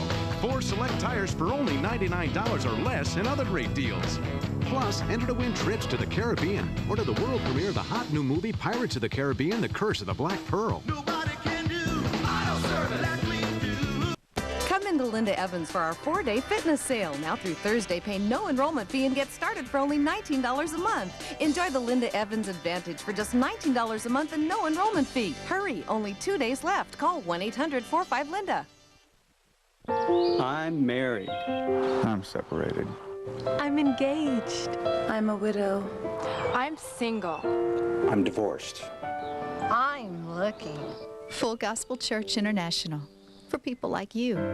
Church isn't for perfect people. It's for those who know what it's like to fall and get back up again. People who realize that there's no such thing as a perfect person. Full Gospel Church International. Call 925-682-5918. For people like you. Come into Linda Evans for our 4-day fitness sale. Now through Thursday, pay no enrollment fee and get started for only $19 a month. Enjoy the Linda Evans Advantage for just $19 a month and no enrollment fee. Hurry, only 2 days left. Call 1-800-45-LINDA. My name is Sergeant Louis Frith from Echo Battery 343, ADA, from Fort Bliss. And I'd like to say hi to all my family members, Tina, Dominic, and Natasha, Sean, and all the gang. And I just want to let you know I'm doing great, and don't sweat the small stuff. Good advice. Don't sweat the small stuff. And we're going to take you right to the deck of an aircraft carrier in the Persian Gulf, the USS Constellation, where our Kevin Monahan is standing by. Kevin? Hi, Greta. Another long night of flight ops here. It's been very busy. It appears that they've been pounding Special Republican Guard units tonight. We've been hearing targets of tanks, artillery pieces, troop movements. We've been hearing a little bit of everything. Pretty much anywhere where there are troops on the ground south of Baghdad, it appears that flight operations here, strike sorties, have been going after them. Now, we just spoke to a pilot a few minutes ago that got back from just north of Basra. He went after an artillery unit there that he actually scoped out last night, that he saw last night during his missions in the same area. He went back there tonight with a laser-guided weapon, a 500-pound weapon, targeted it himself and took it out. He said visibility is fantastic. He saw the weapon all the way from his aircraft down to the target. An interesting part of this, of course, he's using a 500-pound laser weapon, which compared to some of the other weapons here is small. The reason for that, of course, is that they're trying to stay away from civilian deaths and friendly fire incidents. So they've been doing that. A couple other pilots we've been talking to over the last 24 hours went after missile storage units in Baghdad in the last 24 hours. They were, this F-18 pilot that I spoke to was in a strike package that was with F-117 aircraft and B-2 aircraft last night. They said when they hit this target, they knew exactly what they had hit because there were secondary explosions all over the place, so that they knew that they had hit missiles. Now, the pilots here are quite aware of the Black Hawk firing, the shooting down of the Black Hawk helicopter tonight. They're very upset about that. However, they know that these things happen. They're very upset, but they're saying they're going to have to move on and continue trying to support troops on the ground. One other thing, Greta, a little bit of good news. You may remember a couple of mornings ago, just around this time, a Viking aircraft, which is a tanker, a refueling aircraft, was coming in just over my left shoulder behind me onto the carrier in the morning, one of the last flights in. They landed, they skidded off the carrier into the water, ejected, and were picked up by a search and rescue helicopter, which was in the air just for that reason. The pilots today are doing very well. One has been released from the medical unit in the lower side of this carrier. He is fine. He's getting back to work pending an investigation on the accident. The other pilot has sustained 8% burns on his body and his shoulder due to the ejection seat and the charge. And he is doing very well as well. He's still in the unit, but he's going to be okay. So a bit of good news as a result of that. Back to you, Greta. All right, Kevin, we love the good news. Thank you. Greg Palcott joins us with late developments from Amman, Jordan. Greg? Yeah, we do have some late developments for you. Greta, coalition forces on the move again. We have seen one unconfirmed report that they are as close as 10 miles to the outskirts of Baghdad. And I tell you, I've been around there. That's very, very close to Baghdad. Also, that Republican Guard forces are on the move overnight. Spotted some units shifting from the northern side of Baghdad down to the south to try to beef up that defense. And finally, Allied air strikes. As my friend Kevin Monahan was explaining, it's been a very busy night, and I'd like to confirm one thing he was talking about. Targeted tonight in the center of Baghdad, a military storage facility. 40 smart bombs dropped on that target alone. That facility serves the regime, serves the Special Security Organization, serves the Special Republican Guard, all the organizations that will help to defend Baghdad in any final battle of Baghdad. Saddam Hussein again on Iraqi state television today, again an undated video, although it certainly looked like the room that he was in a bunker deep, deep down into the ground. And there was another message coming from Saddam Hussein, read by somebody on state television. He vowed that the U.S.-led invaders advancing into Baghdad would be ejected, not just from Baghdad, but from Iraq itself. In Baghdad, we saw about 100 armed people from Yemen marching around with guns. These could be part of the 6,000 Arab volunteers that the regime have claimed to come to Baghdad and come to Iraq to help fight the coalition forces. And finally, we told you, Greta, yesterday about those 4 journalists who were freed from Iraqi detention. They came to Amman last night. Today, we heard their story, and it wasn't a pretty one. They were kept for a week in the Abu Ghraib prison that is just outside of Baghdad. While they were not harmed, they said they witnessed Iraqi prisoners dragged from their cells, beaten and screaming. So their report is that the terror continues inside the regime of Saddam Hussein. That's our view from Amman. Back to you, Greta. All right, Greg, thank you. Joining me here in Washington is former House Speaker Newt Gingrich. Welcome, Mr. Speaker. Good to be with you. Mr. Speaker, London Times Online is reporting that, according to in France, that 2 out of 3 of the French want Iraq to win. Your thoughts? Well, I think President Chirac has taken a position that's remarkably anti-American, and I think that he has communicated that to the French people. I'd be a little surprised if they actually want Saddam to win and the U.S. to lose. They may want Saddam to survive. After all, Saddam has been a good customer for France. They've cut a good deal with the French oil company, and there have been a lot of relations. I think President Chirac's relation with Saddam goes back to 1973. But doesn't it go deeper with the people? I mean, France certainly voted for 1441 to disarm him, and so France must believe that he has weapons of mass destruction. I mean, nothing has been found so far. But I mean, for the people actually to want a man who has gassed, thousands of people, I mean. Look, the thing that I find fascinating, we just had a report about these reporters who had heard the screaming, heard the torture, personally are eyewitnesses. My guess is not a single one of those reporters will get on French television. Not a single one of those reporters will be in Le Monde or any other French newspaper. You have almost a conspiracy of silence where Saddam is really this interesting person who's, for some reason, being attacked by George W. Bush, but you don't get the kind of honest reporting that we're talking about. And so I think a lot of Europeans don't understand what this war is about and don't want to deal with it. And when I do interviews with European journalists, I'm astonished at how little they think about Saddam, the torture, the weapons of mass destruction, the oppression. It's as though those things don't even exist. Is it more of a grudge with us? I think part of it's a grudge with us. I think part of it is a desire not to think about a world that's dangerous. I think, France still lives on the pretensions of a former glory and has a veto in the Security Council because they were given it by Franklin Delano Roosevelt and Winston Churchill. I think they bitterly resent that. All right, let me stop you 1 second. We got to go to the Pentagon. Bret Baier has some news for us. Bret? Yeah, Greta, we are just getting some breaking news now. Pentagon officials saying that an FA-18 Hornet has been shot down near Karbala.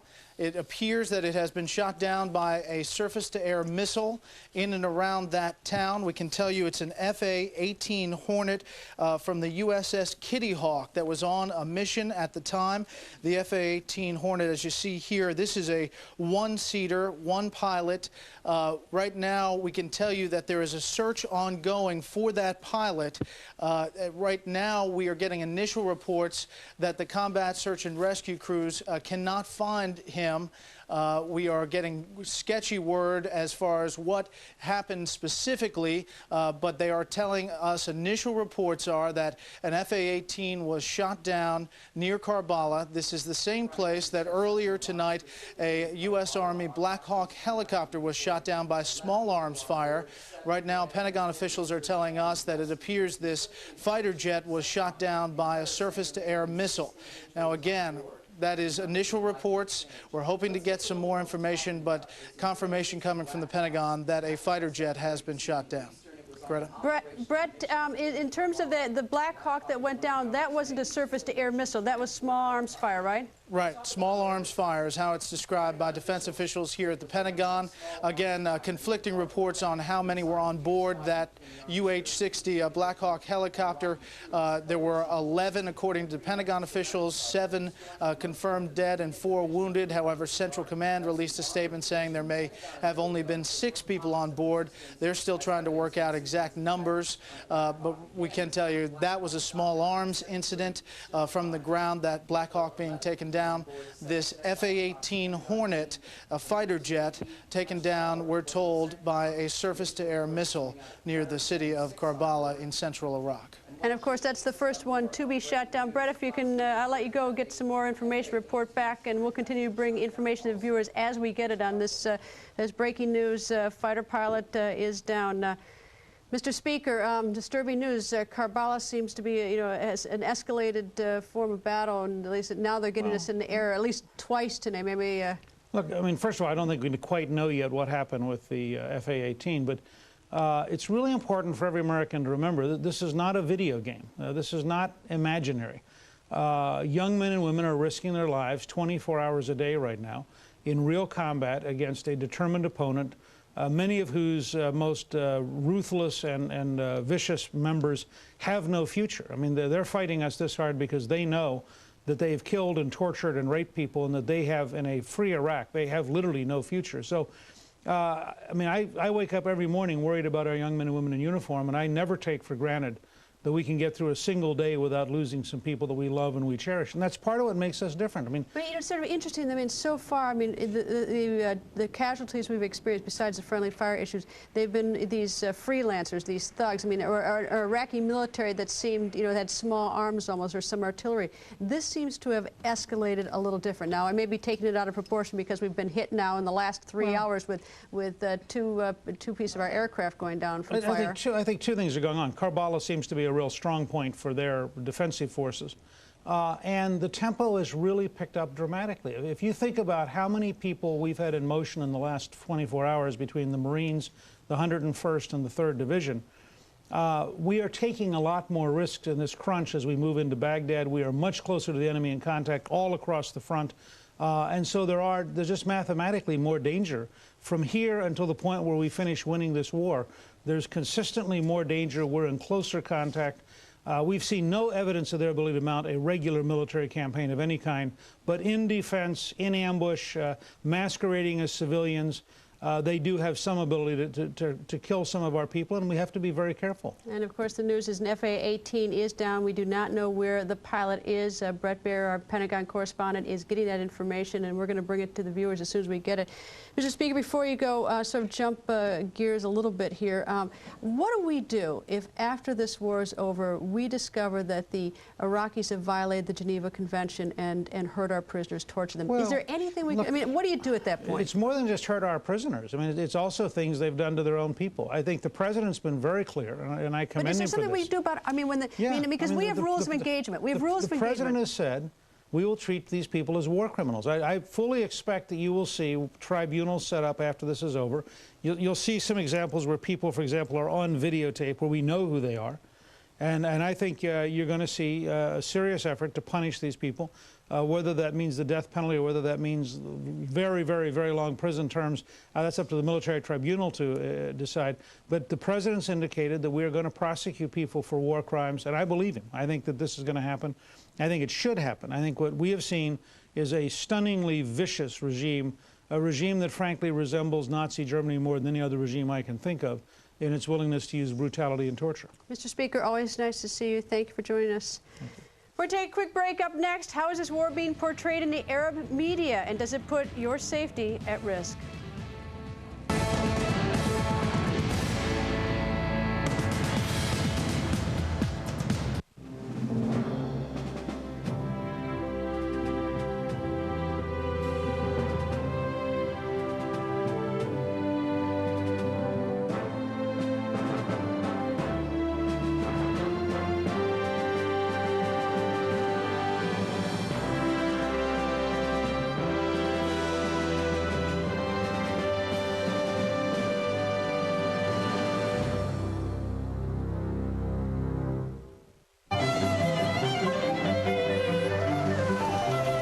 It was not my dream to realize this day. The day a father watched his daughter start at Juilliard.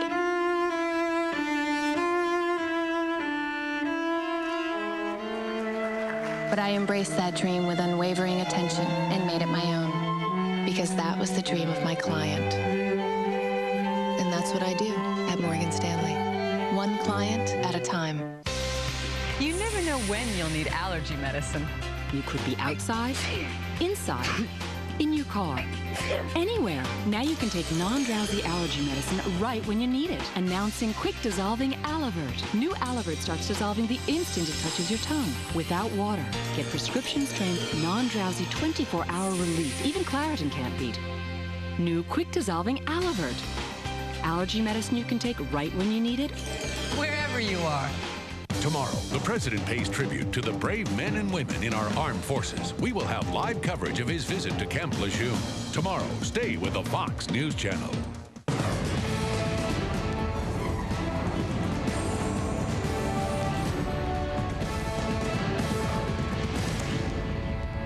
Breaking news from the Pentagon right now. Hello, everybody. I'm Jane Skinner. We are just learning an American F-A-18 fighter jet has been shot down by a surface-to-air missile near Karbala. The pilot has yet to be found. And this news comes just after word that a Black Hawk helicopter was shot down in the same area. That's about 50 miles south of Baghdad. Pentagon says in this case, 7 American servicemen are dead. Another 4 were hurt. And the Pentagon says the chopper, which is like the one you see there, was brought down by small arms fire. The 4 wounded soldiers have been rescued. In the meantime, some units of Iraq's Republican Guard are said to be moving south from Baghdad toward our forces, but the Pentagon says it is not clear how many are on the move at this point. Some U.S. Army units are just about 15 miles from Baghdad and can actually see the city's skyline. Well, gruesome reminders of Saddam's repression were found in southern Iraq. Royal Marines entered what appears to be a torture chamber. The room had an electrical cable and 2 tires that could have protected an interrogator from shocks. A former POW is safe in Germany tonight. Army Private Jessica Lynch arrived at Ramstein Air Base a few hours ago. She is now at a nearby medical center. The 19-year-old reportedly has 2 broken legs, a broken arm, and at least 1 gunshot wound. She was rescued by a special ops team yesterday. Well, stay with us. On the Record with Greta Van Susteren continues right now on Fox.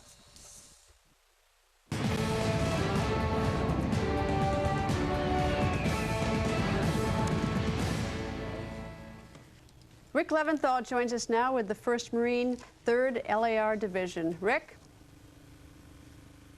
Good morning, or good evening, Greta, I should say. It is morning here, though. We just got up less than an hour ago, and some of the Marines that we're traveling with are making their morning coffee over here. Give you an idea of how the day begins for these guys.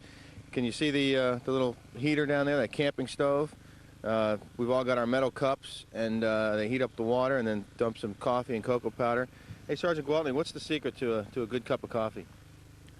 Secret is a couple of things of coffee, a couple of creamers, and a couple of sugars that come out of the MRE. We actually, nice enough for you to bring along your little container of Taster's Choice, so we're able to get a little more coffee in these cups. Keep us awake early. But how about the cocoa powder? The cocoa powder is hard to come by, especially in the morning. especially with this crew, you got to keep a hand on that cocoa powder. Yeah. But that makes you a nice cup of mocha coffee. Hey, Sergeant Timmons, what do you got going there? Well, right now I had just put my water in and I'm about to heat it up. So you're in the on-deck circle? I'm getting ready to get in there and heat up mine, but I'm going to mix up some cocoa beverage powder and probably about 1.5, maybe 2 spoons of coffee in there, and one of the Marines put some M&Ms in there, so give it a little extra flavor. Greta, if anybody needs a boost, it's this guy. He sleeps more than anybody in our crew. It's been a quiet couple of days out here, quite honestly. We've been in this general vicinity for a while now, sort of doing security missions, covering the flanks of other units as they move past us, covering a couple of other sensitive areas in this vicinity. Other companies with the battalion have been seeing action, though. In fact, Echo Company, which is located just west of us in an area where we were a couple of days ago, have seen some sustained resistance from locals. Yesterday, they were in somewhat of a lengthy battle. They were facing small arms fire and arms from rocket-propelled grenades and mortar fire as well.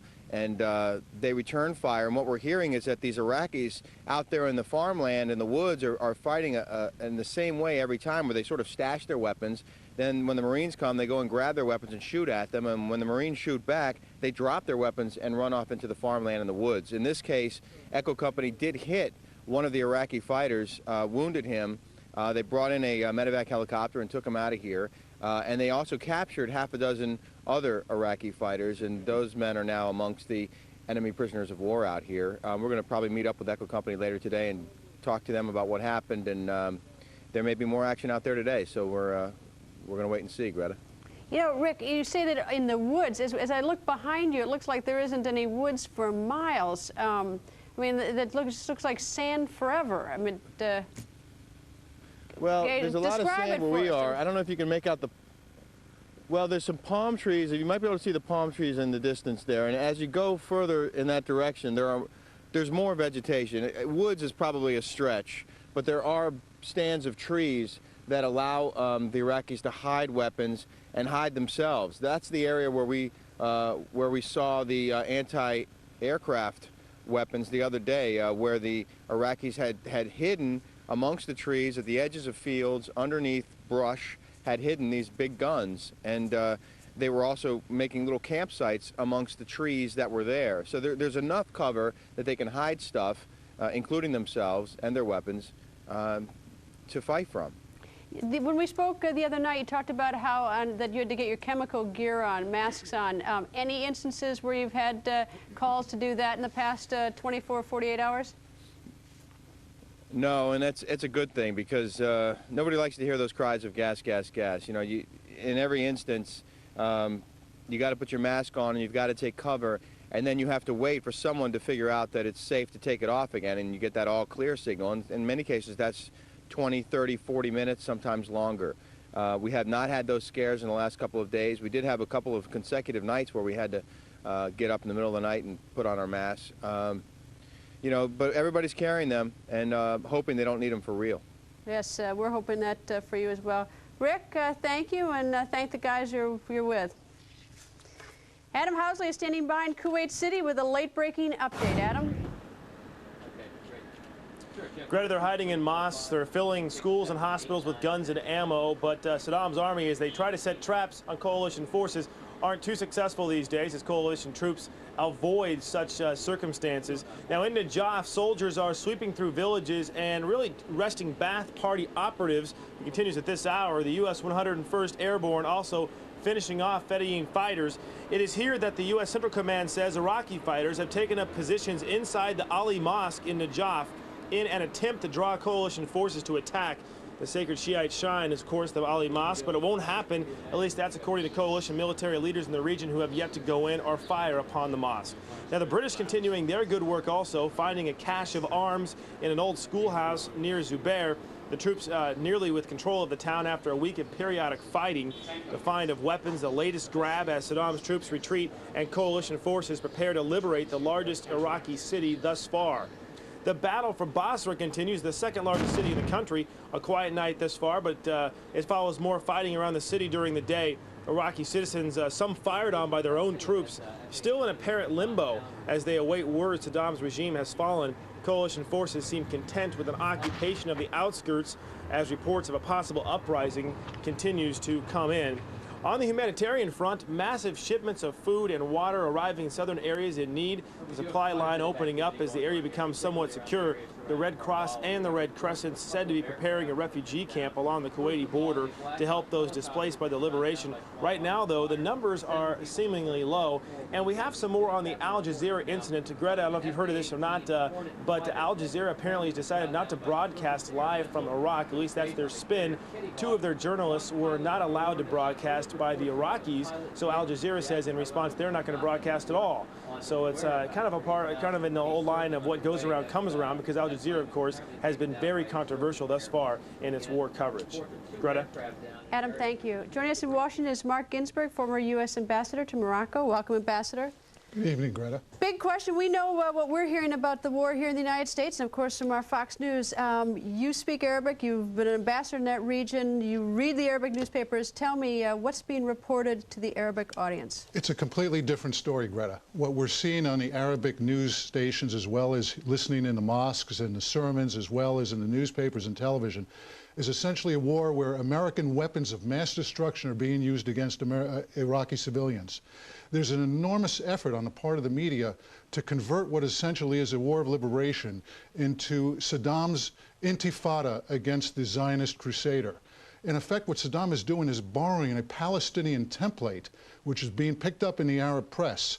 For example, the Fedayeen goes back to the PLO fighters of the 70s. He's created the Al-Aqsa Brigades, which is a Palestinian issue. There's nothing that inflames Arab masses more than the plight of the Palestinians, and so he's conveniently trying to use this, and the media is playing off of this. Do they actually believe that, or are they being deceitful? I think that the media is actually convinced that what is happening here is that as Saddam has conveniently disappeared to the background, he no longer is the issue. What is happening here is that the Iraqis have successfully been able to convince many expatriate Iraqis as well as Arabs that this is a fight for sacred soil that doesn't involve Saddam, but involves the usurpation of Arab territory. And so that Saddam no longer becomes the issue. Whether he's dead or alive, this has now been converted to a far more different issue than merely the disarmament of Saddam's regime in the Arab mind. Well, you have such a luxury because you can speak Arabic and look at the Arabic press online. I was unfortunately had to go to Saudi Arabia's only English newspaper online. This is what I read tonight. Is the headline is exclusive: Western journalists beaten and starved by Americans. And it goes on to say 2 Western journalists have arrived safely back in Kuwait City after being arrested, beaten up, and deprived of food and water in Iraq by members of the U.S. Army's military police. I don't believe it, that happened. But this is what's going out to our good friends, the Saudis. Well, I say, exactly. This is the sarcastically. Trying to draw the analogies that the American forces equal the Israeli forces, harming anybody in their way, usurping any human rights. In the Arab press tonight, there's a horrible story about how Americans are in effect engaged in harming little babies, and that the babies that are being harmed intentionally as a way of taking out American aggression on the Iraqi people because of the resistance being accorded against Americans by the so-called killers of Saddam. And I suppose it doesn't help that today there was, at least under investigation, is that there was some blast at a Baghdad hospital, a maternity hospital. Well, we have to be very clear here, Greta. After all, these bombs are hitting something, and there are civilians that are being harmed, and the pictures that are being seen on Arab television are also being seen on European television. French television, for example, is leading with stories of massive civilian casualties throughout Iraq. You know, we're fighting this war on the battlefield, but there's also this PR war that we must win, or we're never going to be successful in the end. Until we take Basra, until we show that we can convert what essentially has been a conflict into a humanitarian success story, the Iraqi people have no reason to believe at this point in time that this conflict so far is bringing them anything but misery. We need to get Basra liberated as quickly as possible. Those are the most important pictures that we'll be able to do to stop people from coming back to Iraq and believing that ultimately the propaganda machine of the Arab press, as well as the sermons, will convince them that they should continue to fight on behalf of Saddam. All right, Ambassador Ginsburg, always nice to see you. Glad that you can read that newspaper and help us out because I'm stuck with the English version. Thank you, sir. Thank you. Now it's time to check in. This is one of my favorite times of the night. We're going to check in with Shepard Smith, the one and only Shepard Smith, and see what he's coming up with in the next hour. You're going to have people talking, Greta. We got a busy hour planned for the next hour to kick off prime time on the West Coast, and your late-night alternative to your local news. And that's the latest in the war. Tonight we'll begin with the Black Hawk Down, and Brett Baer's reporting from the Pentagon, sorting out the two different stories, one coming from CENTCOM, one from the Pentagon, about exactly how many people were in this thing and exactly how it went down. But I don't know if you read Newsweek this week, but Newsweek magazine laid out how it is that Saddam Hussein is learning to fight against Black Hawk helicopters. Where did he get his information, his battle strategy? According to Newsweek, he got it from the movie Black Hawk Down. We'll go through all of that. We'll spend an extended period of time with Rick Leventhal, Colonel Oliver North, and Greg Kelly, if we can get him, though they don't seem to work on our schedule for some reason. We'll be taking your emails for our embedded reporters at foxreport@foxnews.com, and a comprehensive layout of what happened today in the war. That's coming up just 10 minutes from now to kick off prime time in the West and a late-night alternative in the East. Greta, see you then. And, of course, you'd be nuts to miss it, right, Shep? Exactly. All right. Thank you, Shep. Appreciate it. Up next, at the moment, our troops, they're on the move, and it's dangerous. The generals, they're coming right back to be here with me. From the 332nd Expeditionary Maintenance Squadron, where we do get to watch Fox News, and we love Fox News, we only have one thing to say. Ammo!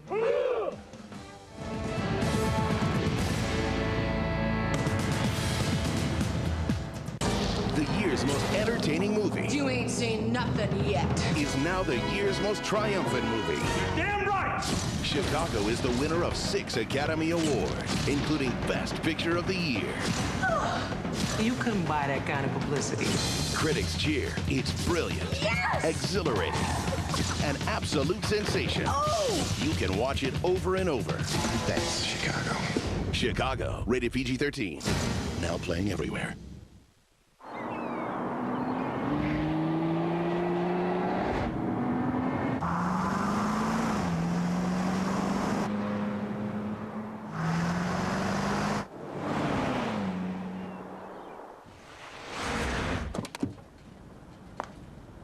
The perfect accessory for your right foot.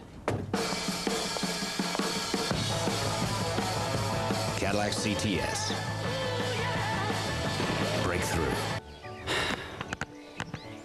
What? Oh, come on, come on. Struggling to keep your grass green? Maybe it's time you got a fertilizer that works at every level. Introducing Bayer Advanced Triple Action Lawn Fertilizer. It works at every level. The grass, the roots, plus it fortifies the soil for a thicker, deep-down green that lasts, guaranteed. Bayer Advanced, better thinking, better results. Now control weeds while you feed your lawn. Try Triple Action Fertilizer plus Weed Control. Tomorrow, we are now poised for the next objectives, and our plan is on track. America's War Strategy, an exclusive interview with General Richard Myers on Hannity and Combs.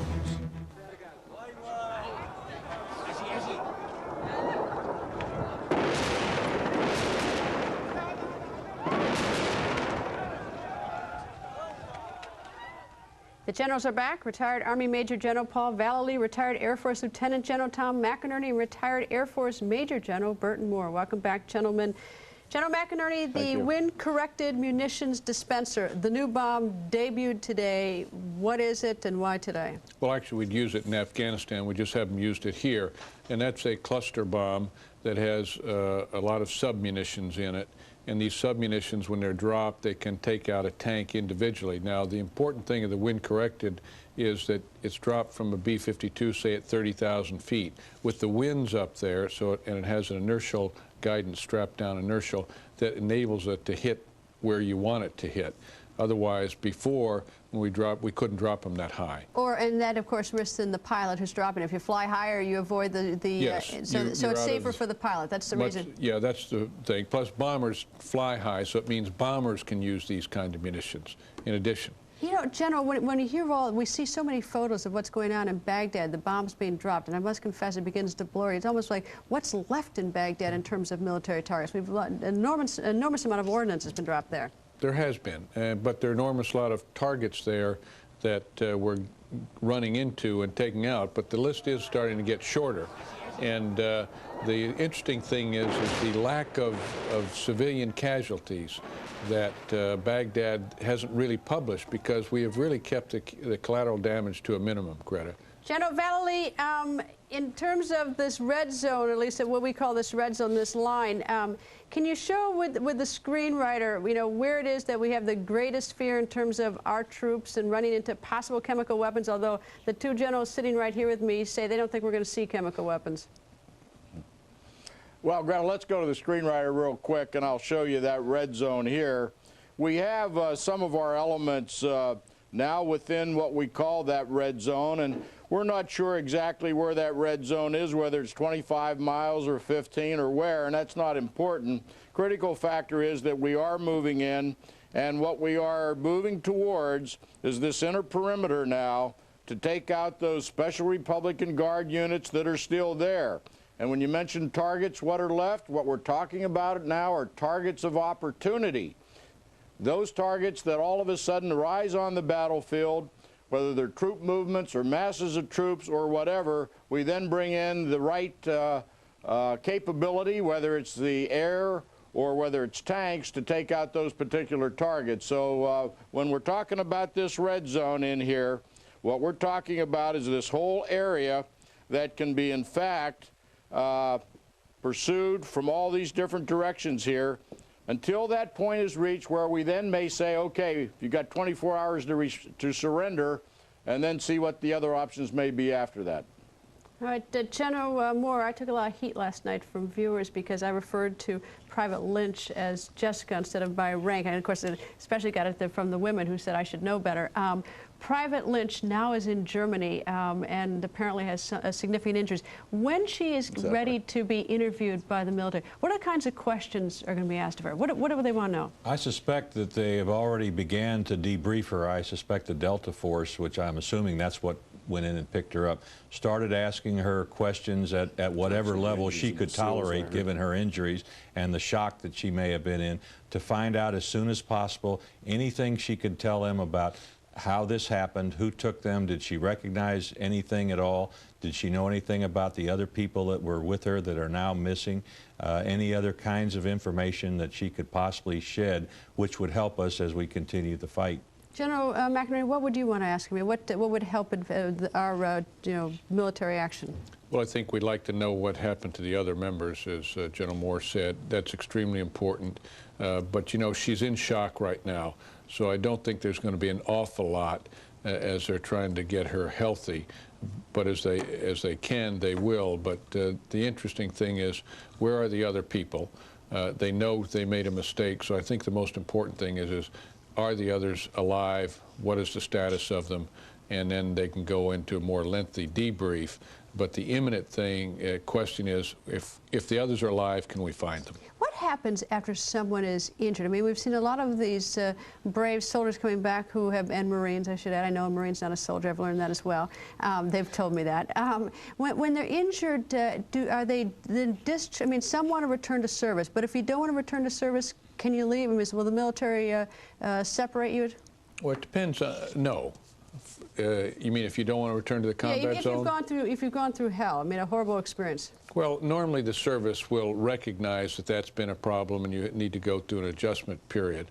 And particularly at the length of these combat we have now, it's easy to do that. We realize someone's been injured and they go through a recuperating process. And then it's their option whether they want to stay in the service or not when they reach their separation period. Boy, it's when you listen to all these people, they're tough, aren't they, General? They are, and as General McInerney said, a lot of them, they can't wait to get back. And they want to get back and they support and to help their buddies. And I think that is very important, and I think it exemplified it in the rescue of her. We leave nobody behind. Absolutely. Gentlemen, as always, like to see my generals as usual.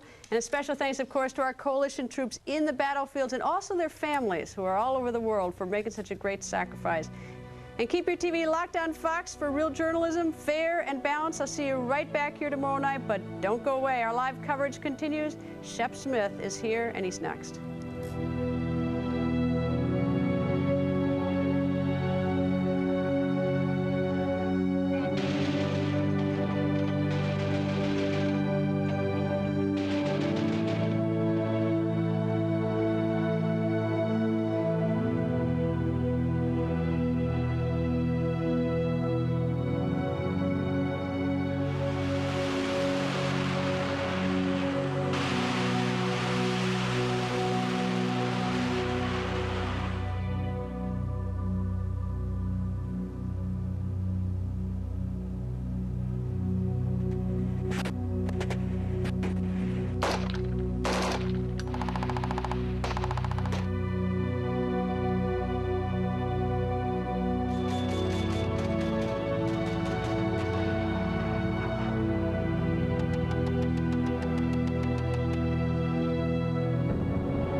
You are looking live. Coalition forces within 20 miles of this capital city, and Army officials saying some Army troops are so close they can see the skyline. This, as we learn, Army Black Hawk helicopter has gone down in southern Iraq, or actually south of Baghdad in the neighborhood of Karbala. The details, including the exact number of soldiers killed, still in dispute at this hour.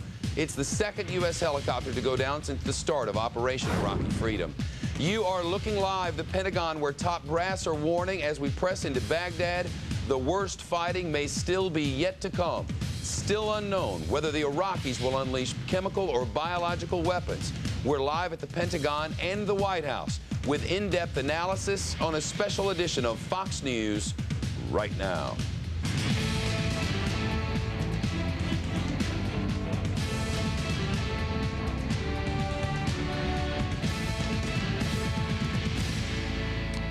And good evening to primetime West Coast coverage, 8 o'clock in California. It's 11 p.m. in Washington, now 8 a.m. in Baghdad as summertime has begun. I'm Shepard Smith in New York. Thanks for joining us on this late night edition. There is a great deal in the news today, numerous reports of troubles overseas, but the headline, of course, today is from the American forces, the march toward Baghdad continues. They're getting closer by the minute. Our embedded reporters are already beginning to check in. We'll be speaking with Rick Leventhal live in the field. We're hoping to speak with Greg Kelly and Colonel Oliver North as well. We'll go on board the USS Constellation and speak with our embedded reporter there. That's all ahead with your emails to foxreport@foxnews.com. But first, in the headlines right now, U.S. forces fought to within sight of Baghdad skyline 20 miles away, seizing key bridges and shattering 2 divisions of the Republican Guard as they thrust north from 2 directions, the Army from the southwest, Marines from the southeast.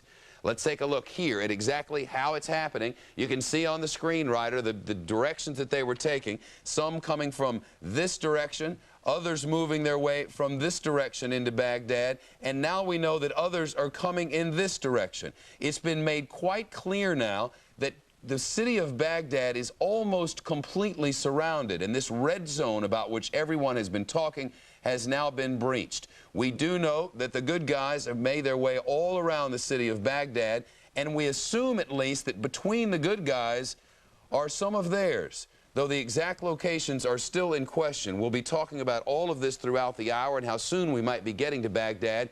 But first, thousands of Marines who had protected the United States Army's eastern flank along the Euphrates River turned sharply east, joining other Marine forces moving quickly along the Tigris River south and east of Baghdad. Black Hawk down in Iraq, at least 6 Americans have been killed. We have Team Fox coverage on Operation Iraqi Freedom. Greg Palcott live in Amman, Jordan. Wendell Golders with us tonight from the White House. But first, the national security correspondent Brett Baer on a busy night at the Pentagon. Brett? Shep, a lot going on. We can confirm that a UH-60 Black Hawk helicopter, the U.S. Army's workhorse, was in fact shot down near the city of Karbala. This is in central Iraq.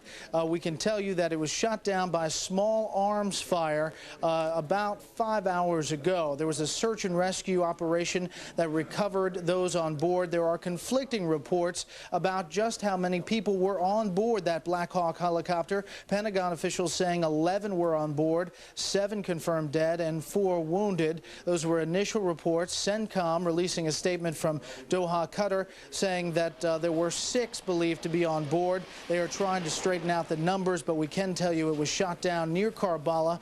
A helicopter much like this, the Black Hawk helicopter, used for transport and also for search and rescue. It was, according to CENTCOM, an operational mission when it was shot down by the small arms fire. This comes tonight as some coalition troops are now within 15 miles of the outskirts of Baghdad, still moving, we're told. Defense officials say 2 major Republican Guard divisions were taken out in the last 24 hours, clearing the way for this push forward. The Baghdad Division, which is an infantry division to the southeast of the city, and the Medina Division, which is an armored division to the southwest near Karbala, as we're talking about. Pentagon officials say other Iraqi divisions are still operating. In fact, some of them moving down south, trying to fill in for some of the divisions divisions that have been hard hit.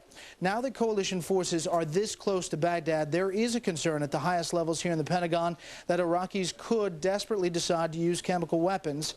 There is even some radio traffic suggesting that Iraqi troops are preparing to do just that. We keep seeing chatter in the intelligence channels about the possibility. We've discovered caches of chemical protective gear that the Iraqis have stored, and of course they know we don't have chemical weapons and don't use chemical weapons, so it's hard to believe they've been stored for any other purpose but to protect their people in the event they decide to use those weapons.